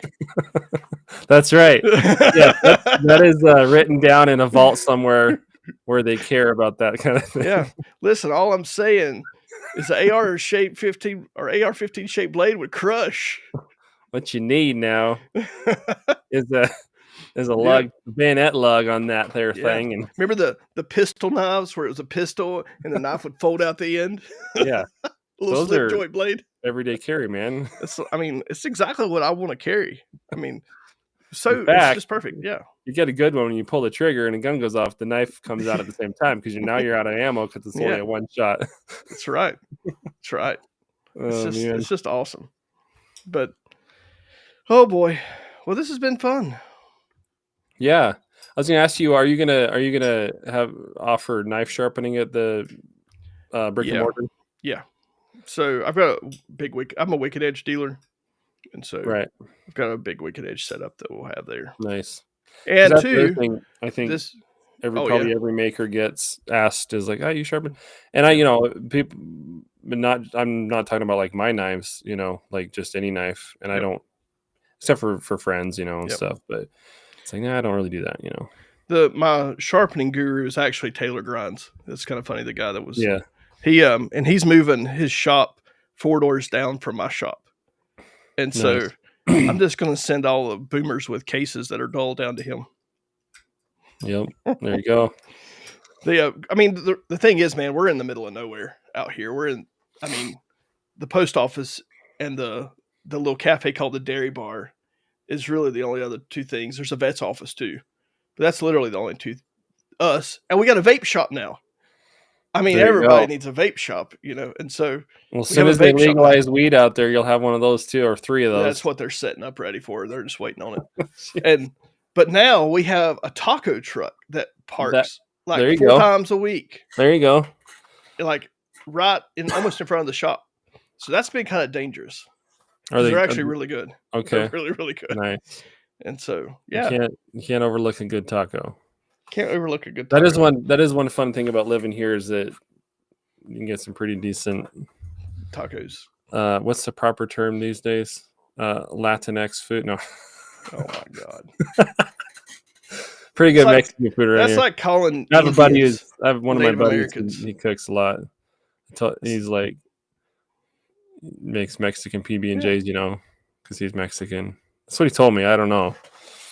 It's kind of like calling Indians Native Americans. Yeah. It's like, they're Indians. Some of them don't like it. They're like, stop calling us that. I know. I've met several of them. And yeah, for real. Yeah. Yeah. We could take this stream in a whole nother direction. We could go all different directions. Yep. Looking at the chat here a little bit here. I need a Glock 19 shaped out the front knife. There's people have great ideas. Let's see. I know, yeah, they don't like that. They don't like that at all. I know. That's what I was. My full-time videographer, he's Mexican, and I should call him that one day and see what he says. Well, it's funny because my buddy who's Mexican, he's constantly making jokes. Oh yeah. I'm like, stop it, man! You're making me uncomfortable. Anyway, I haven't told him that, man. That's if he might even be watching right now. That's I love if I could just pick one food to stay here, if I could just eat one food the rest of my life, it'd be Mexican food. I love it. It's good. I enjoy it a lot. So bringing it back around to knives because so that's one reason why I really like making kitchen knives too, which we haven't even talked about those. No. But anyways, because that's one knife out of some that you're going to use all the time. And I just enjoy slicing up your onions, your jalapenos. I make my own sauerkraut. Go in there and just, real thin. It's just fun. Like, I don't know, I enjoy it. So I do too, and we're gonna have to get some of them too because we're gonna have a whole kitchen cutlery side of the store. yeah, Because it really. This You got one? Is this the wrought iron one? This is the wrought iron one. Yeah. And it's got a nice sort of octagonal. This is ironwood handle. Can I get that one? Yeah, if you want. Yeah, send that on. Sure. I watched you make that knife, and it was really cool. Scary thin. Good Lord. I kind of I pull a lot of cues. I'm not going to call them Japanese because I'm not Japanese, so I can't make a Japanese blade. That's impossible, right? But I take a lot of cues from the Japanese bladesmithing tradition because I just because it's so functional. Like the Japanese bladesmithing tradition, as far as I know, I'm sure there's others that are similar, but it goes back further than any other. Yeah. There's old Nordic stuff, but you have to dig it up. Nobody learned from generations who's still doing it. You know what I'm saying? Not like in Japan. It's been preserved very, very well. And so just the way that they do things you get into the forging techniques and the metallurgy and how they do stuff is just super functional. It's like you only do it because it needs to be done and you do it really well. And then you don't do stuff that you don't need to do. So anyway, you've got just a super thin laser edge, laser grind. And the wrought iron came off as some kind of big structure because this was a 2.5 inch. No, it's in the video, like you said. Yeah. 2.5 inch nut threaded onto a big old bolt or shaft or something. But you see those. That's so cool. Wrought iron looks like. It's got all that. It's slag, but it's a combination of silica, silicon dioxide, and different impurities. And so it's got this natural pattern to it. That's super cool. I didn't do anything to it except for forge it out, sand it, finish it, and then etch it. So it just kind of brings it out. How old do you think that big fastener was?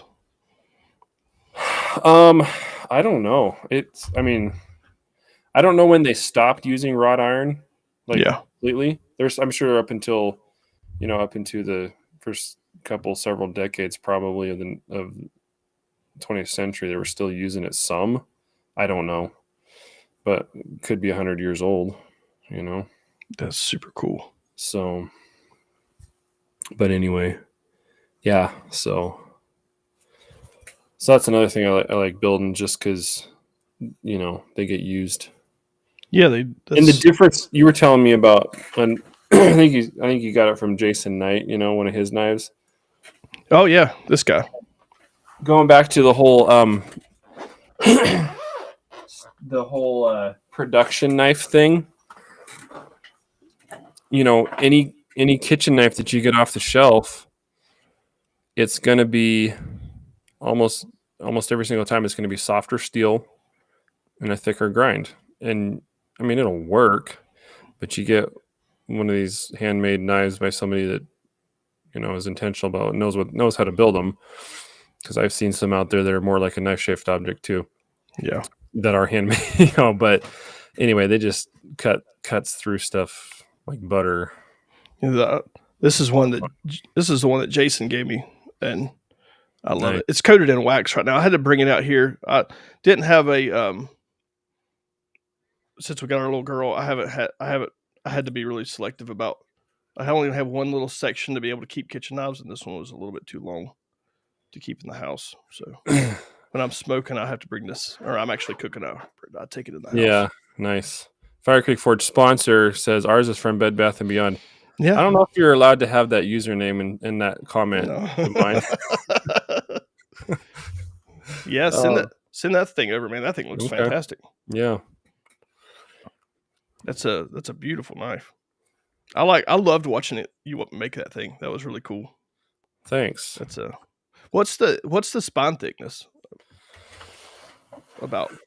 It's so it's got a little bit of distal taper. It's about I want to say, well, 9/64 ish. It's like a heavy eighth, Yeah, you know. But that's sweet. yeah, it's a full flat grind. I like to. I mean, you can get the spine a little bit thinner, but this gives it a little bit more weight for the Yeah, size of knife, but it's still super thin through here. So it's a beautiful piece. yeah, thank you. Yep, your kitchen stuff looks great. I was actually scrolling through some of them, looking at them. So why are you not on Instagram? I'm not a Meta fan.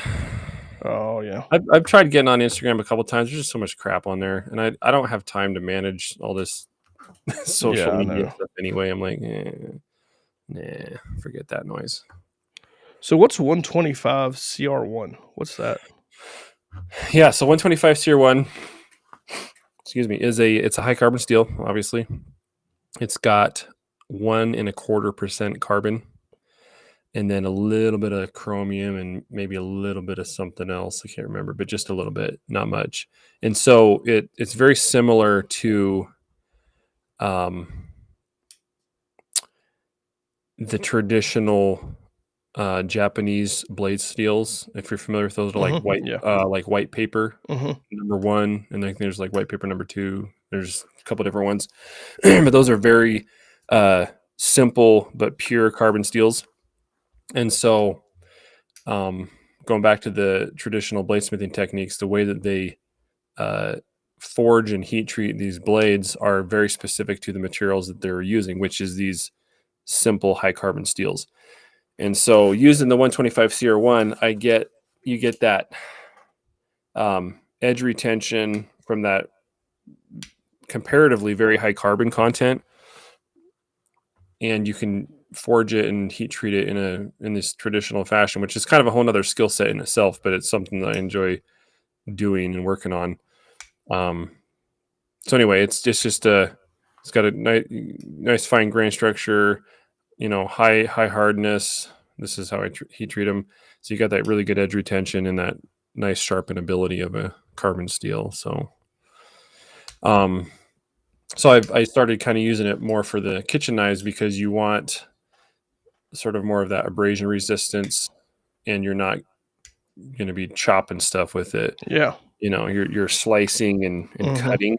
So we're going to optimize that. And so going back to the whole edge retention thing, you've got steel selection is one of those factors, and so that's what I try to do is Yeah.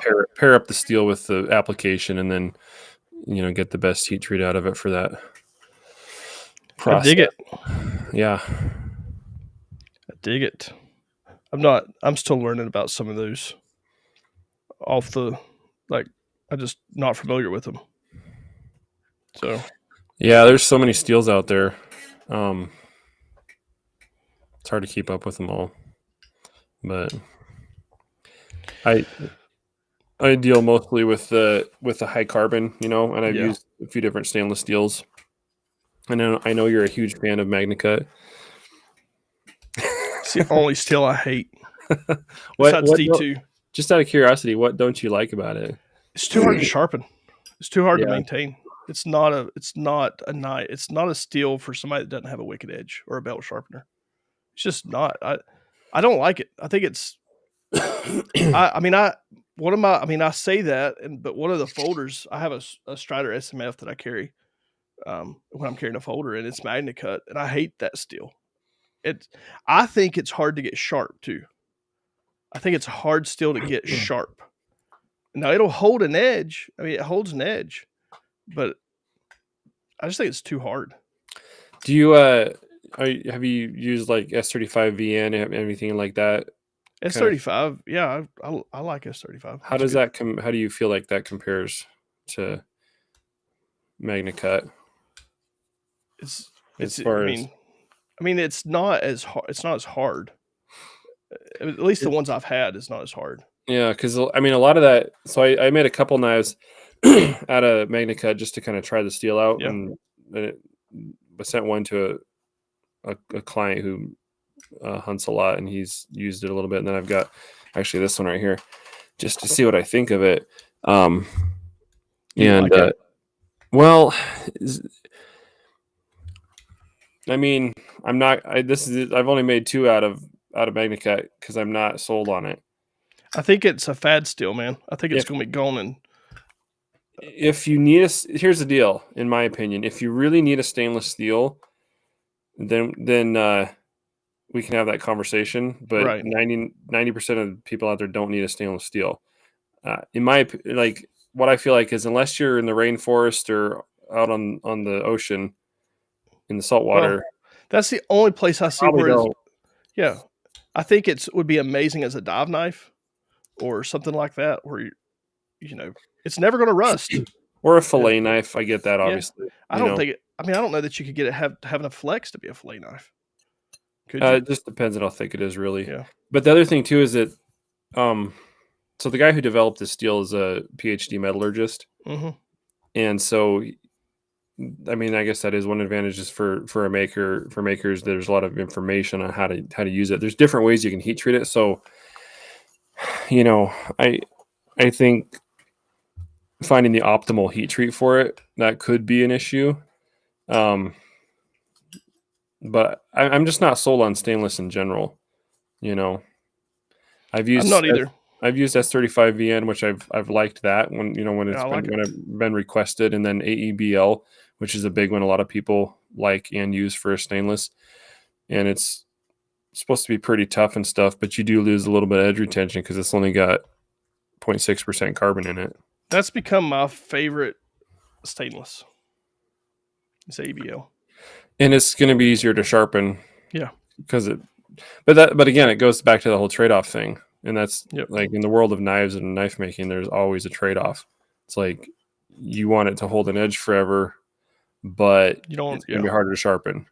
And I think MagnaCut is. I don't think it'll last. I don't think it's going to be one of those steels that, there's a million knives out there, and it's. I mean, it's big in the EDC world. Like everybody wants everything MagnaCut, and I think you definitely do appeal to a market by having MagnaCut. But I mean, I'm just honest about stuff. Like if somebody asks me if you like something, I'm not gonna say I like it just because I want to sell it. Like if you don't know, if you haven't educated yourself enough on it, then you need to do it on your own. Like there's a million variants out there. I mean, I've sold a lot of MagnaCut knives. I just don't I personally would never want it ever. And so I think it's a Crucible looking like they're going belly up.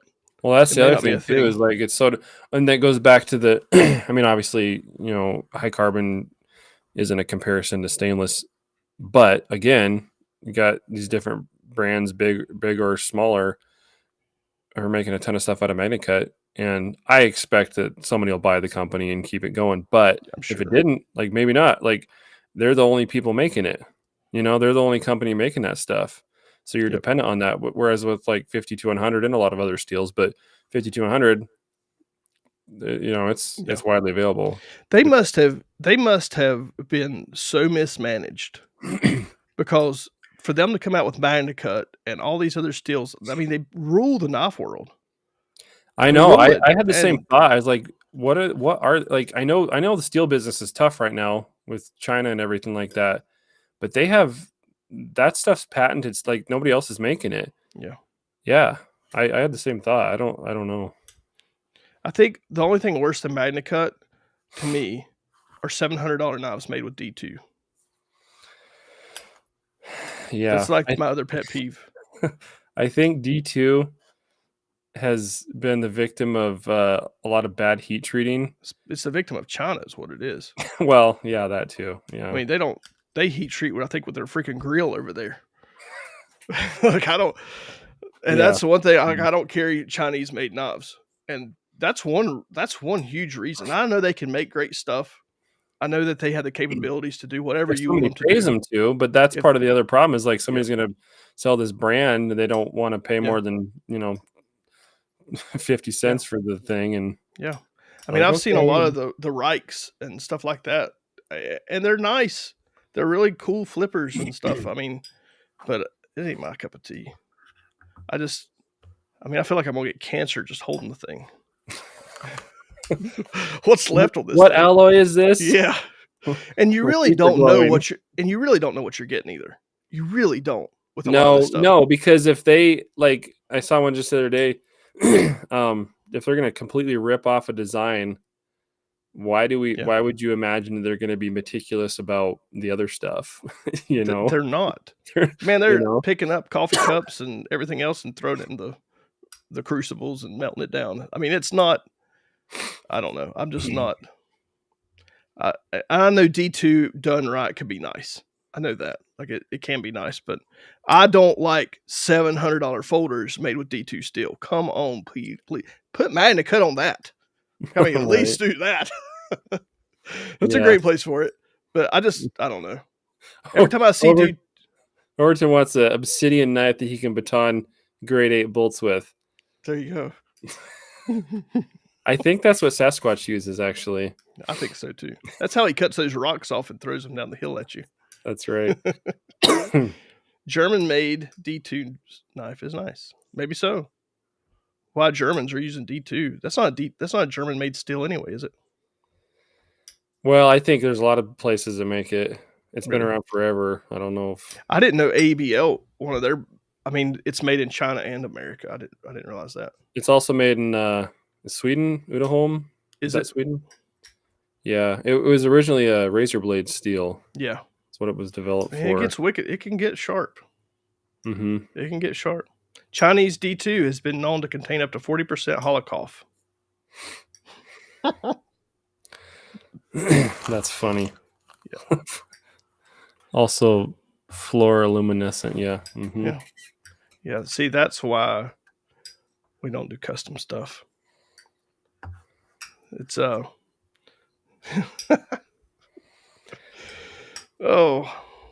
Custom me. stuff.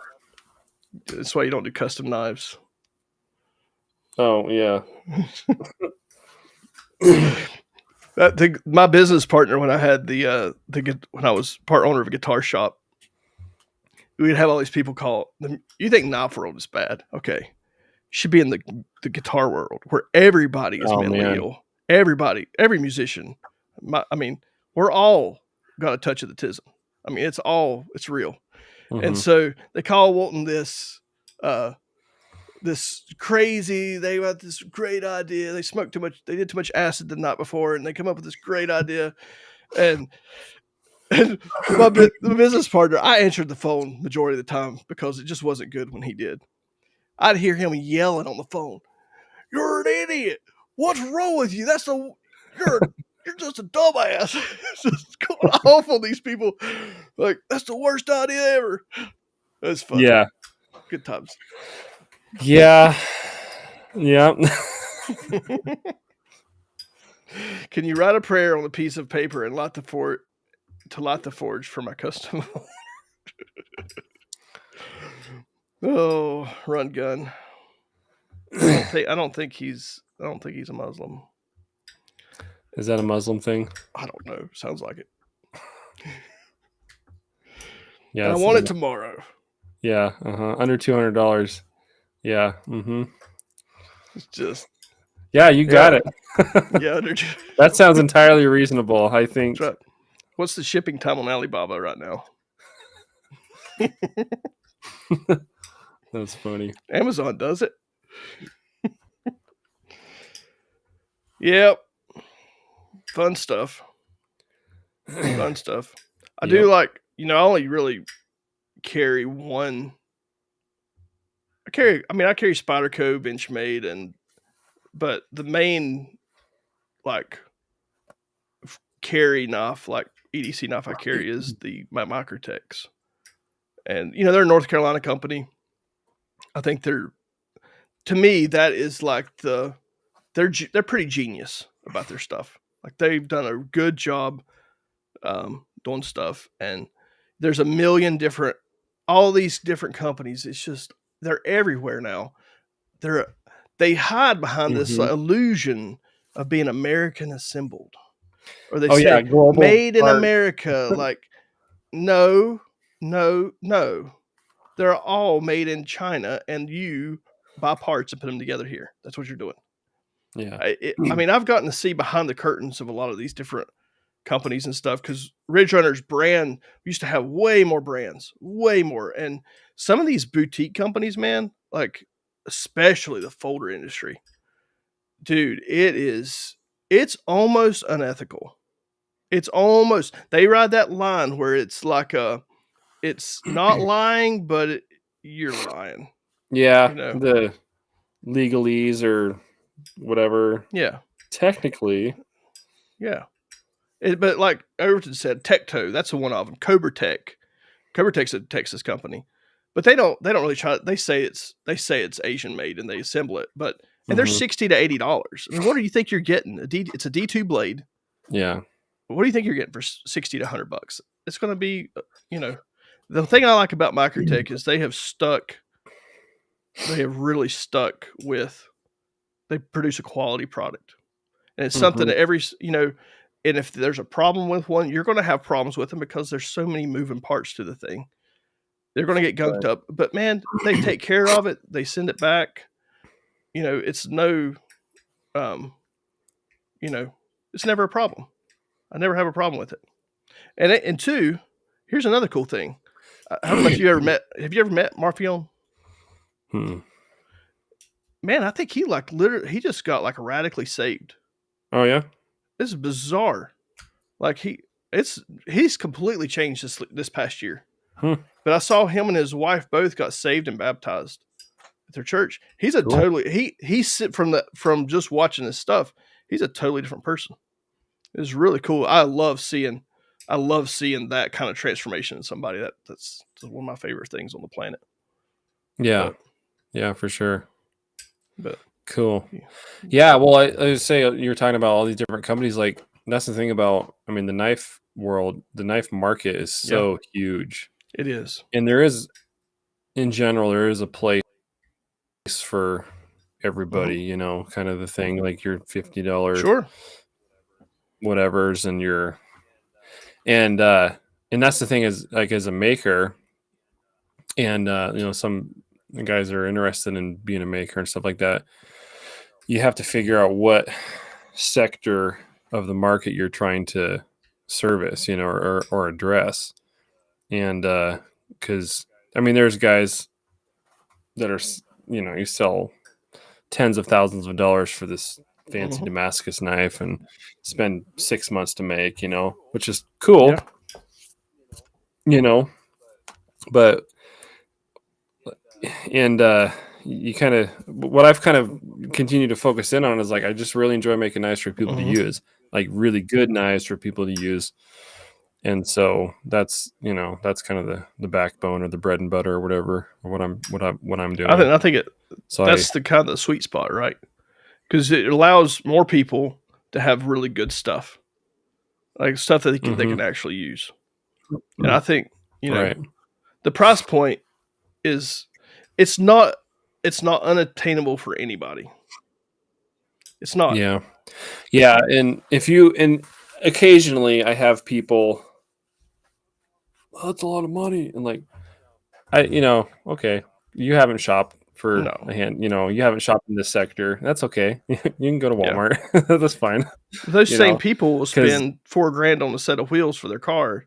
And I mean it's all right. about No. priorities and you know, Absolutely. Yeah. I just yeah, it's a different world. It's a and Yeah. but yeah, I think, you know, there's definitely more and more people that are I like the buy once, cry once thing. Like if I want to buy something, I want to buy something really I don't like shopping. It's not my thing. I don't like Right. to go buy this, Yeah. but I hate throwing Yeah. stuff away. No, you figure out, what you want, Yeah, and you go get that, and and then I'm you're done. done. Then it gets worse because then I'm like, oh man, I love this so much, and then I want another one. But Right. I've got like on the cheaper end of the spectrum, because there's a place for that sub $100 knife. And Sure. what Yeah. I found for that has been Condor. I think Mm-hmm. I mean, it's made by real people, and it's not, it's not a weird. There's not little kids over there making them. It's like Right. it's a legit company, and so I mean, there's something for everybody for sure. And Yeah, and there's nothing wrong with no, that. Like, I mean, it's like, why do you need to buy a BMW if a Ford Focus will get you to yeah, work? Like, well, that kind of a thing. It's like there's benefits to yep, it, and it's nice, and yep. makes life more better and stuff like Is that. there So anything in like okay, so I always think of like where I want to. I don't know. I've done this since I was in my 20s. Like, where do I want to be when I'm 50 years old? Like, what? And now I've kind of just given up on like any plans I have for my life. But, there you go. but I've already given up on that. I gave up on that years ago. But there's like this like point in life. I don't know. Is there anything in your life you're like, okay, when I turn 50, I would love to own this or anything like that for Mr. Fire Creek? Mm. I'm a pretty simple fellow, simple in the head, simple in taste. Honestly, like the biggest thing would be like my wife and I. We'd like to have our own property, which is not really a small ticket item necessarily. No. But I'm not big on stuff, really.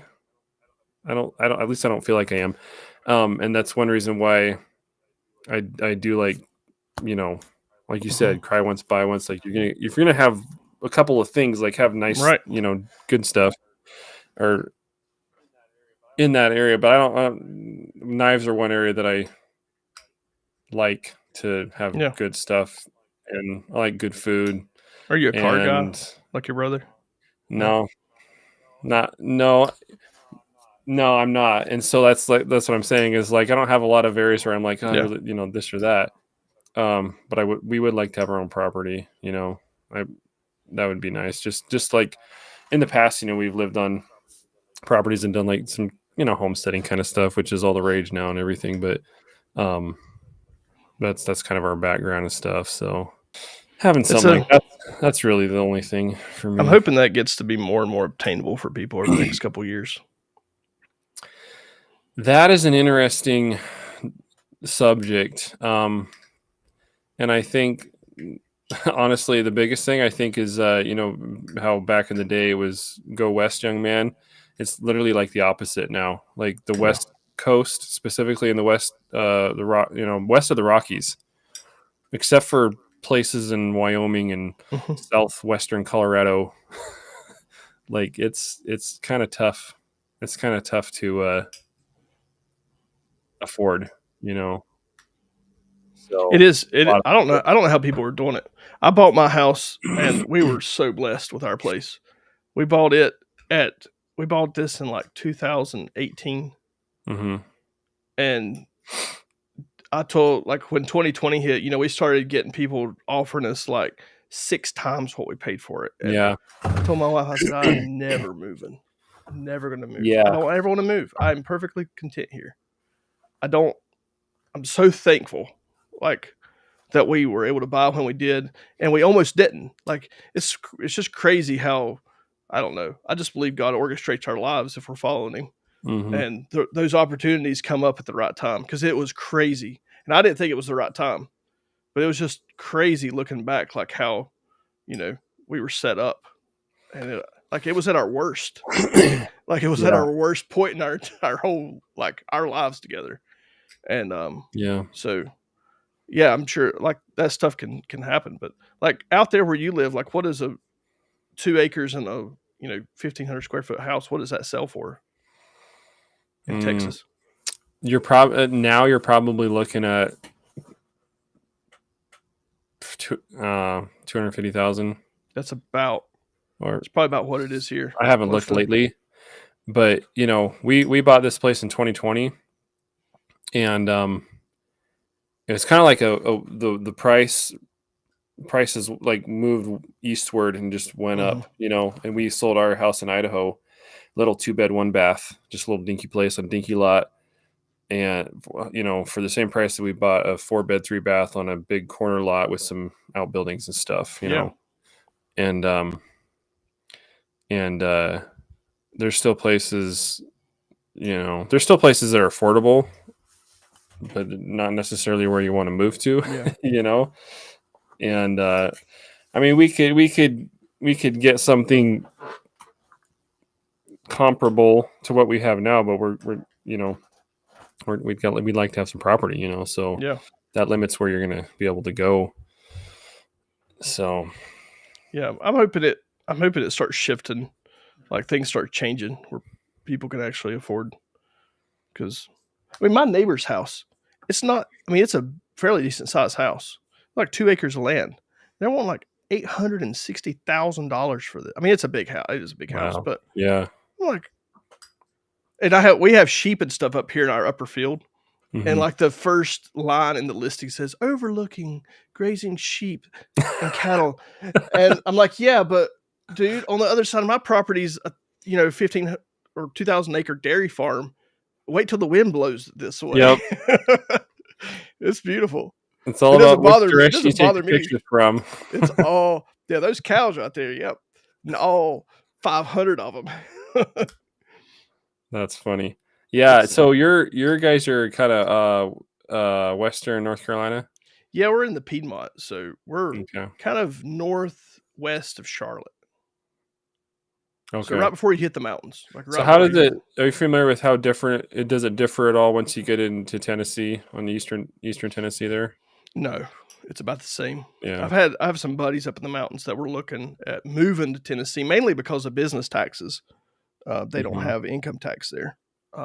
Is income tax they don't have, but that causes property values to go crazy over there. I'm starting to see a few little places here and there now. Stuff's setting on the market now because interest rates are so high. Yeah. And like my mom, like we were trying to find her a place, and like she's just wanting a little small house, like no land, just a single level house. It was quick. It was exponentially cheaper. We're building her a house because it's just way cheaper. Half of half price. And so that's kind of surprising too, because the building materials, I guess, they've come down a little bit. They've come down a lot here. Okay. They've come down a lot. So, but yeah, you should come over this way if you ever move again. I'm not going to say that it's out of the realm of possibility. I have access to a whole bunch of shop space. Oh, really? Yeah. My goal is to get all the makers to move within like 20 minutes of the store. Nice. That's the way to do it. Just have everybody in North Carolina.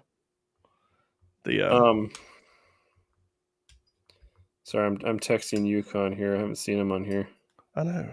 I figured he'd be on. I was hoping he was going to be on here when I was talking about him. Yeah, me too. So it was like 9 of you guys, weren't they? Yes. Oh gosh, that was probably rough. I had 2 younger sisters, and that was terrible. Excuse me. Yeah, everybody's got their story, right? Yeah. I mean, we grew up, on the poor side a little bit. Yep. No, I did too. We had do you know who Tim Hawkins is? He's a Christian comedian, but he's yeah. Yep. He's got this bit, like, you grew up poor, you didn't get the name brand stuff. You got like the knockoff brands. So instead of like wheat thins, you got salty brown squares. And what was some other ones? Instead of hamburger helper, it's beef assistant. Stuff like I that. mean, when you have 9 kids, that's we just have one, and it's amazing how much our grocery bill went up with just one. It's incredible, actually. It's like it doubled. But Yeah, they eat the food. it's unreal. I'm like, it's amazing what happens when you feed them. They do grow. Then you have to buy clothes. And then you have to feed them more because they're Yeah. bigger. And I could yeah, see those how are it is not that much more to add additional ones, especially if they're like the same sex, because you could just pass the clothes down to the next one coming up, you know? unless Have they to keep wear them buying clothes. out. That's true. Like my kids are, I don't know what they do, but they just tear stuff up. It's like we've had our little girl 7 months, and she has grown 5 inches in Yeah, 7 months. It's crazy. I'm like, like what? How is that possible? yeah, yeah. Oh, and then you're like trying to figure out how to be a good parent and all this stuff, you know. Oh, Like, and run jeez. businesses and I mean, you do so you do start to you get a little more empathy for your parents. Like, okay, maybe this is why they acted that way. yeah, oh yeah, I know, I know. But Well, Adam and stuff here in the chat, he's got like 7 or 15 or something like that. I don't know. 7 or 50, Yeah, yeah, somewhere in the ballpark. yes, it's crazy. This dude, You're doing he's class. Uh-huh. That's my yeah. mom did that. Yep. we don't do that though. I mean, We moved out of the 19th century and you have what, six kids? 5. Yep. 5. Maybe that's your 2025. 6. No, we're done. Got our hands full. Yeah. No, my next goal, well, like I just said, is my next goal is I want I mean our oldest is 10, so she's over halfway there, but she's still younger, and we'd like, Lord willing, we would like to get on some property, and that was always our dream or goal or whatever, to raise our kids on some property and that kind of things, How much property you want? Well, if you ask my wife, she wants like 40 acres to put cows on and stuff. I would be happy with what I guess what I can get, a couple acres, because I mean you can do a lot. You can really do a lot with 2 to 5 acres, honestly, depending on It's a lot of upkeep. It is, well, yeah, depending on the land, like where we're at, nothing grows unless you water the heck out of it. But where you're at, grass actually grows. It does, yeah. Yes, it's like native grass. It's not native. It's all fescue. No, I mean like it's like, oh, it does grow, yeah. And out here, it's so easy to grow like everything. Like it's really like your vegetables, like your garden. It's easy to grow. Even I mean, everything would be easier here for sure. Yeah. The grass, like I have a drill that I pull behind my tractor, and so I can drill in different grasses and stuff, and it does actually grow. And so I can drill in like winter grasses and stuff for the winter for the cows and stuff. But you can do a lot if you had 3 acres and it was clear. Like if you had a clear like field, you could easily keep a couple cows and like no problem. That would be a problem. So let me ask you this: like, if you want to go, get out in the sticks just a little bit and chop some wood or something, like where do you go for that? Like how, like, is that accessible or is it all private? Or I mean, I have woods all around me. We have tons of trees here. Is it just like neighbor's property or? Yeah, I mean, yeah, it is pretty much. There's our house. Our house butts up against about 10 acres, 15 acres of just woods. So I got plenty of. I'm actually going to be setting up a hot tent setup back here as like a live stream and content creation thing back here behind my house. But there's more woods than there's not woods here. So you actually have to clear land if you want fields. Right. I mean, it is. We are in. This is more like, especially the further west you go from here. This is a tempered rainforest, basically. Mm-hmm. High humidity. It can be pretty high humidity and stuff here. It's not. It's not dry. But no, as a whole, it's a lot easier to live. I think this is a very easy place to grow. If you want to farm, this is a very good place to be. I wouldn't want to live any further south than what I do. It just gets too hot. Yeah, I say like what kind of this is one thing that I've shied away from is like heat plus humidity. Yeah, so we have heat and we have humidity for it's we have one really bad month out of the year. I'd say that I just like, oh god, I hate this. But as a whole, we have very mild winters. It doesn't get crazy. If we have snow, it's gone 2 or 3 days. Yeah. It's not terrible winters. Though if you like to ski and snowboard, you're 30 45 minutes from the slopes if you want to go ski and okay. stuff. So cool. Yeah, it's great here. I mean, I enjoy North Carolina a lot. I don't like Tennessee very much. I don't think I would like to live there. It changes drastically once you get over the mountains into Tennessee. But like if you like to raise a garden, like we grow a big garden every year, and it's easy. It's not difficult. Like we have good soil, and it's not difficult. But yeah, I mean, I guess it's a lot different between East and West Texas too. Like you go towards East Texas, you get it's very different. Very different climate. Yeah, which is the thing I didn't really want. Didn't want to go to East Texas because of the heat plus humidity. Yeah, it can be. You should just come out here and the worst is July, into July 1st of August, and then it starts cooling off. It's not terrible, but it does get humid. It does get humid, but I don't know. Pick your poison. Overton's going off about him. Yeah, well, he's just a wimp. Those, you know how those Midwestern Nebraskan people are. They're little, like little finicky. Probably not happy unless the wind's blowing. Yeah, he holds his pinky in the air when he drinks his Red Bull. That's funny. You like to breathe mosquitoes several months of the year.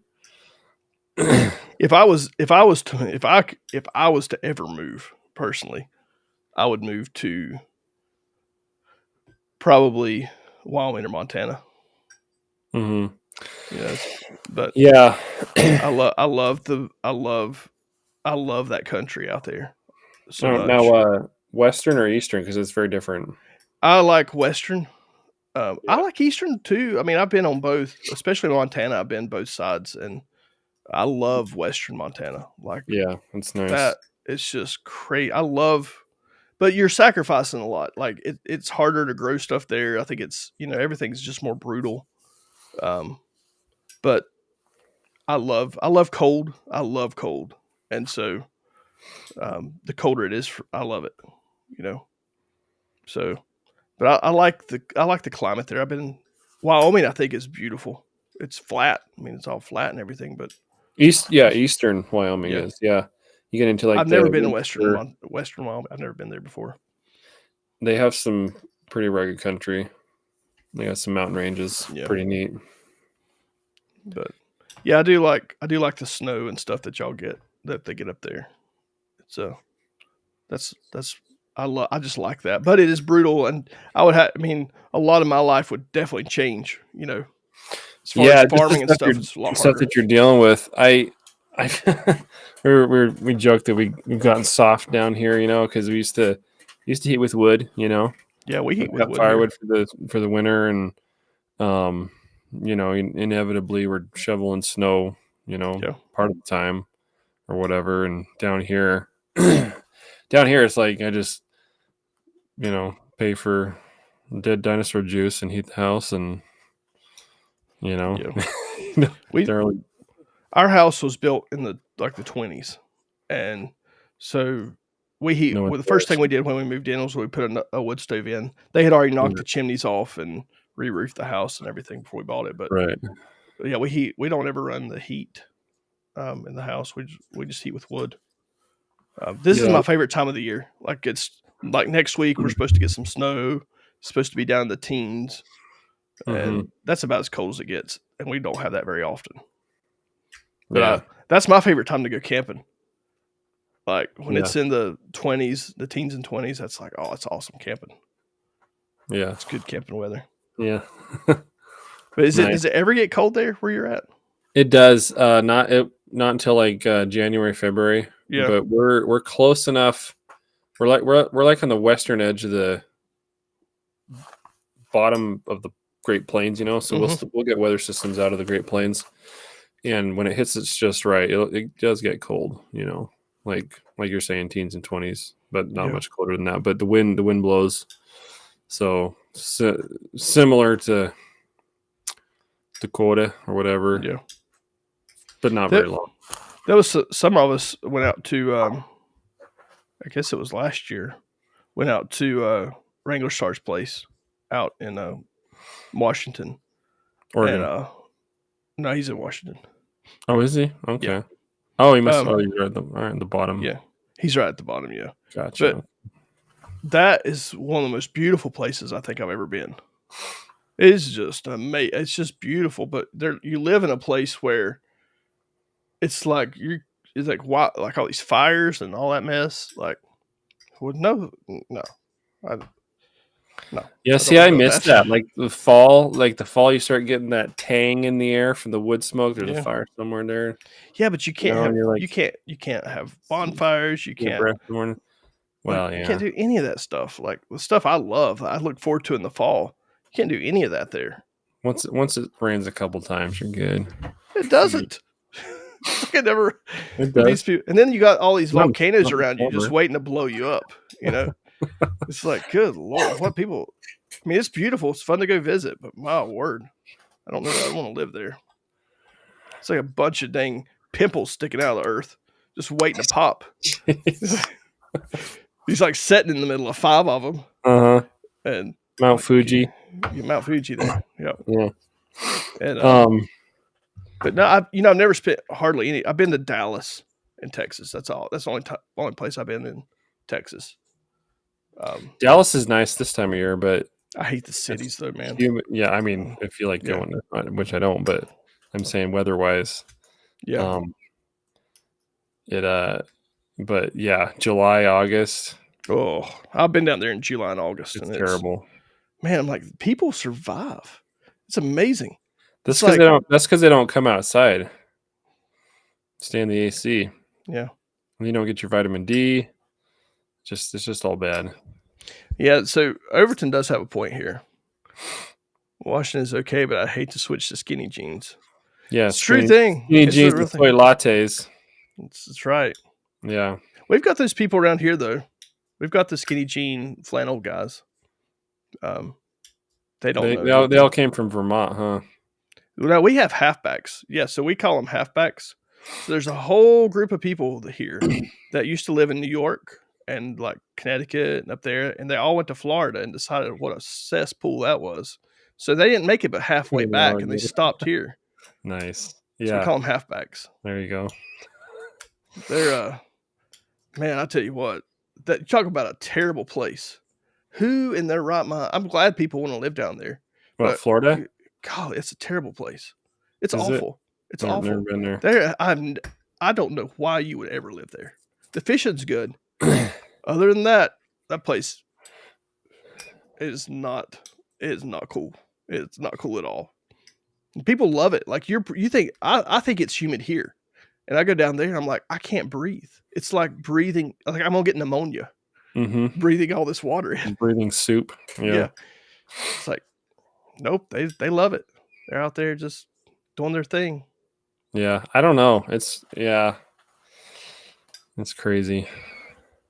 So hey, there's low budget Bob. We're 30 minutes from the new year here on the right coast.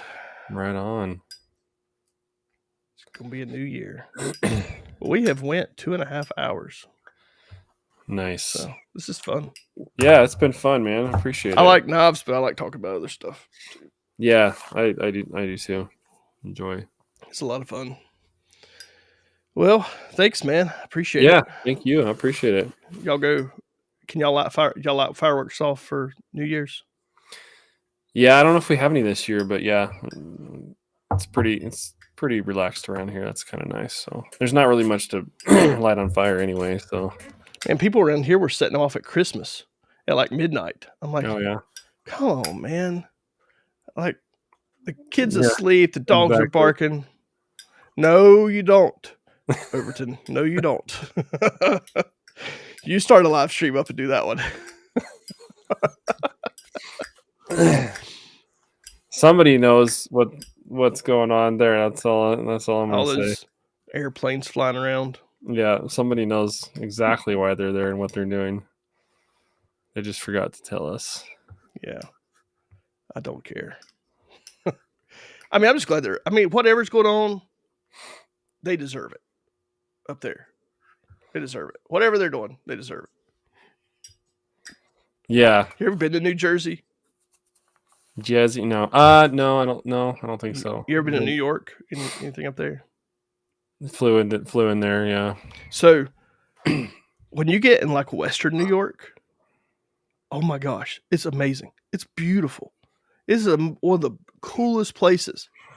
But that city can freaking fall into the ocean. That place is a cesspool, man. It is. Golly dang. It's probably It's got awful. way. I've heard it's got way worse too in the last 4 years. It's so bad. It's so bad. We're gonna bring it back. We're gonna make it better than ever. So much better. New Jersey, New York, the same. Yeah. Yeah. I don't understand. I really don't understand the appeal to that. That place is just. I mean, I've been there several times to New York and the city, and it's cool for like the first 5 hours. Like you go get your pizza, you go get your hoagie, you do this, and then you try not to get robbed the rest of the time. I never got to see all this stuff because so when I went on Forge and Fire, my wife came with me and her mom came with her. Mm-hmm. Whatever. I don't know. I was busy working and they were touring the city and everything like that. I guess I had a good time. So wait, I forgot we didn't even talk about that. The Forged and Fire. Yeah. You were on Forged and Fire. Yeah. I've seen like 3 episodes of that, by the way. But so you had to go to New York to be on it? At that time the studio was in it was right across the river in Connecticut. What's the town? And then I can't remember the name of the city. Was that a good experience for you? Yeah, no, it was cool. It was stressful, but it was a neat experience. Yeah. How did you do in it? Like, what was the thing with? I don't know enough about the show. Yeah, so it's changed a lot. Somewhat, I'm sure. But when I was on it, they had the challenge that we had was let's see, you'd have like you build 2 different things. And so the first thing they had us build was a Faber and Sykes combat dagger. In the first, I think it was 3 hours, you had to forge and heat treat and grind the blade, if I remember correctly. And then there was a time limit. Somebody got eliminated.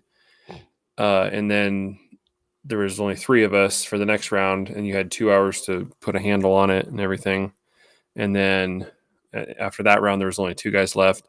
And then you go home to your own shop and build the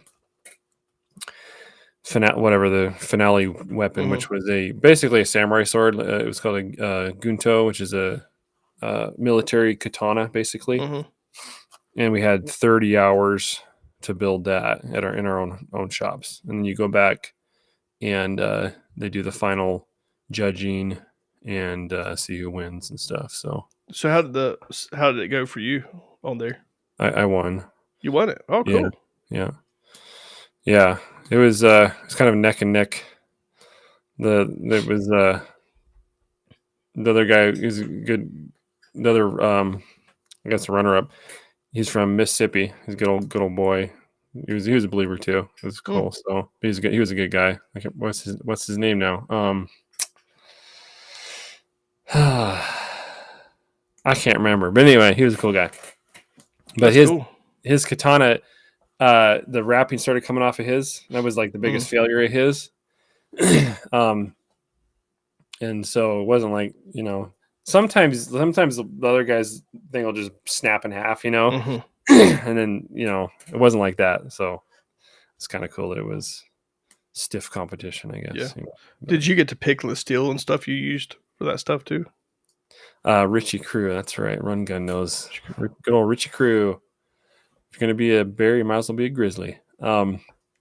So they actually gave us a piece of 5160 for that project, but we didn't have to use it. They just gave it because not everybody has the same stuff, Yeah. They wanted to make sure everybody had something was, suitable for a sword. I actually used, you'll be happy about this, I actually used ADCRV2 because I had been doing a bunch of testing on ADCRV2 back when I was trying to figure out what steel I wanted to use for my main steel. And I discovered, I mean, not the first one, obviously, but I was just impressed with how tough it was. Like, I did some water quenches on it. Oh, wow. Left it super hard and things like that.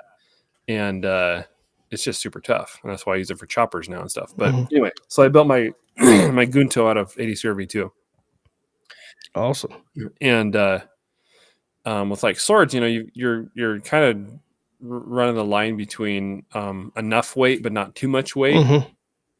And so getting that balance to where you've got that mass to cut stuff but not too much weight to where it's, you're like trying to hold up a sledgehammer, Yeah. So it was a fun build. But yeah, it's like that's awesome. Chopped up a pig and some bamboo. And you still have those knives? You mean? So that you don't get to keep them. You don't. Okay. They started the runner-ups get their final weapons back, but if you win, you don't get them back. I guess they put it on the wall in the I see. studio. So the only sword maker I've ever been around was Jason Knight's son, Tristan. He got a he was never into knife making at all, and then one of Jason's guys that works there with him kind of inspired him to start making stuff. It was kind of funny. I shot a podcast with him earlier in the year, but he got into making fantasy Japanese swords, but kind of they're correct, but it's just bizarre all the stuff he does to them. Very ornate type stuff. Nice. And he uses ADCRV2 for that stuff. But that's the only thing I found it so I could just sit for hours and watch him hammer out these swords. It's just amazing to me. That whole process is just bizarre. That's the only guy I've ever been around that makes swords. And yeah, speaking of the traditional Japanese stuff with the tomahawk and stuff that they make and all the techniques behind that, it's wild. It's a lot of stuff, nuanced detail and everything like that. Well, everybody's saying I'm falling asleep. I'm not going to fall asleep. Oh, but we have probably go see what the family's doing and bring in the new year. Yep. All right, guys. Well, thanks everybody for joining us tonight. Appreciate it. We'll do this again. Man, I appreciate you coming on and doing this. Yeah. Thanks, Jason. Appreciate it. All right.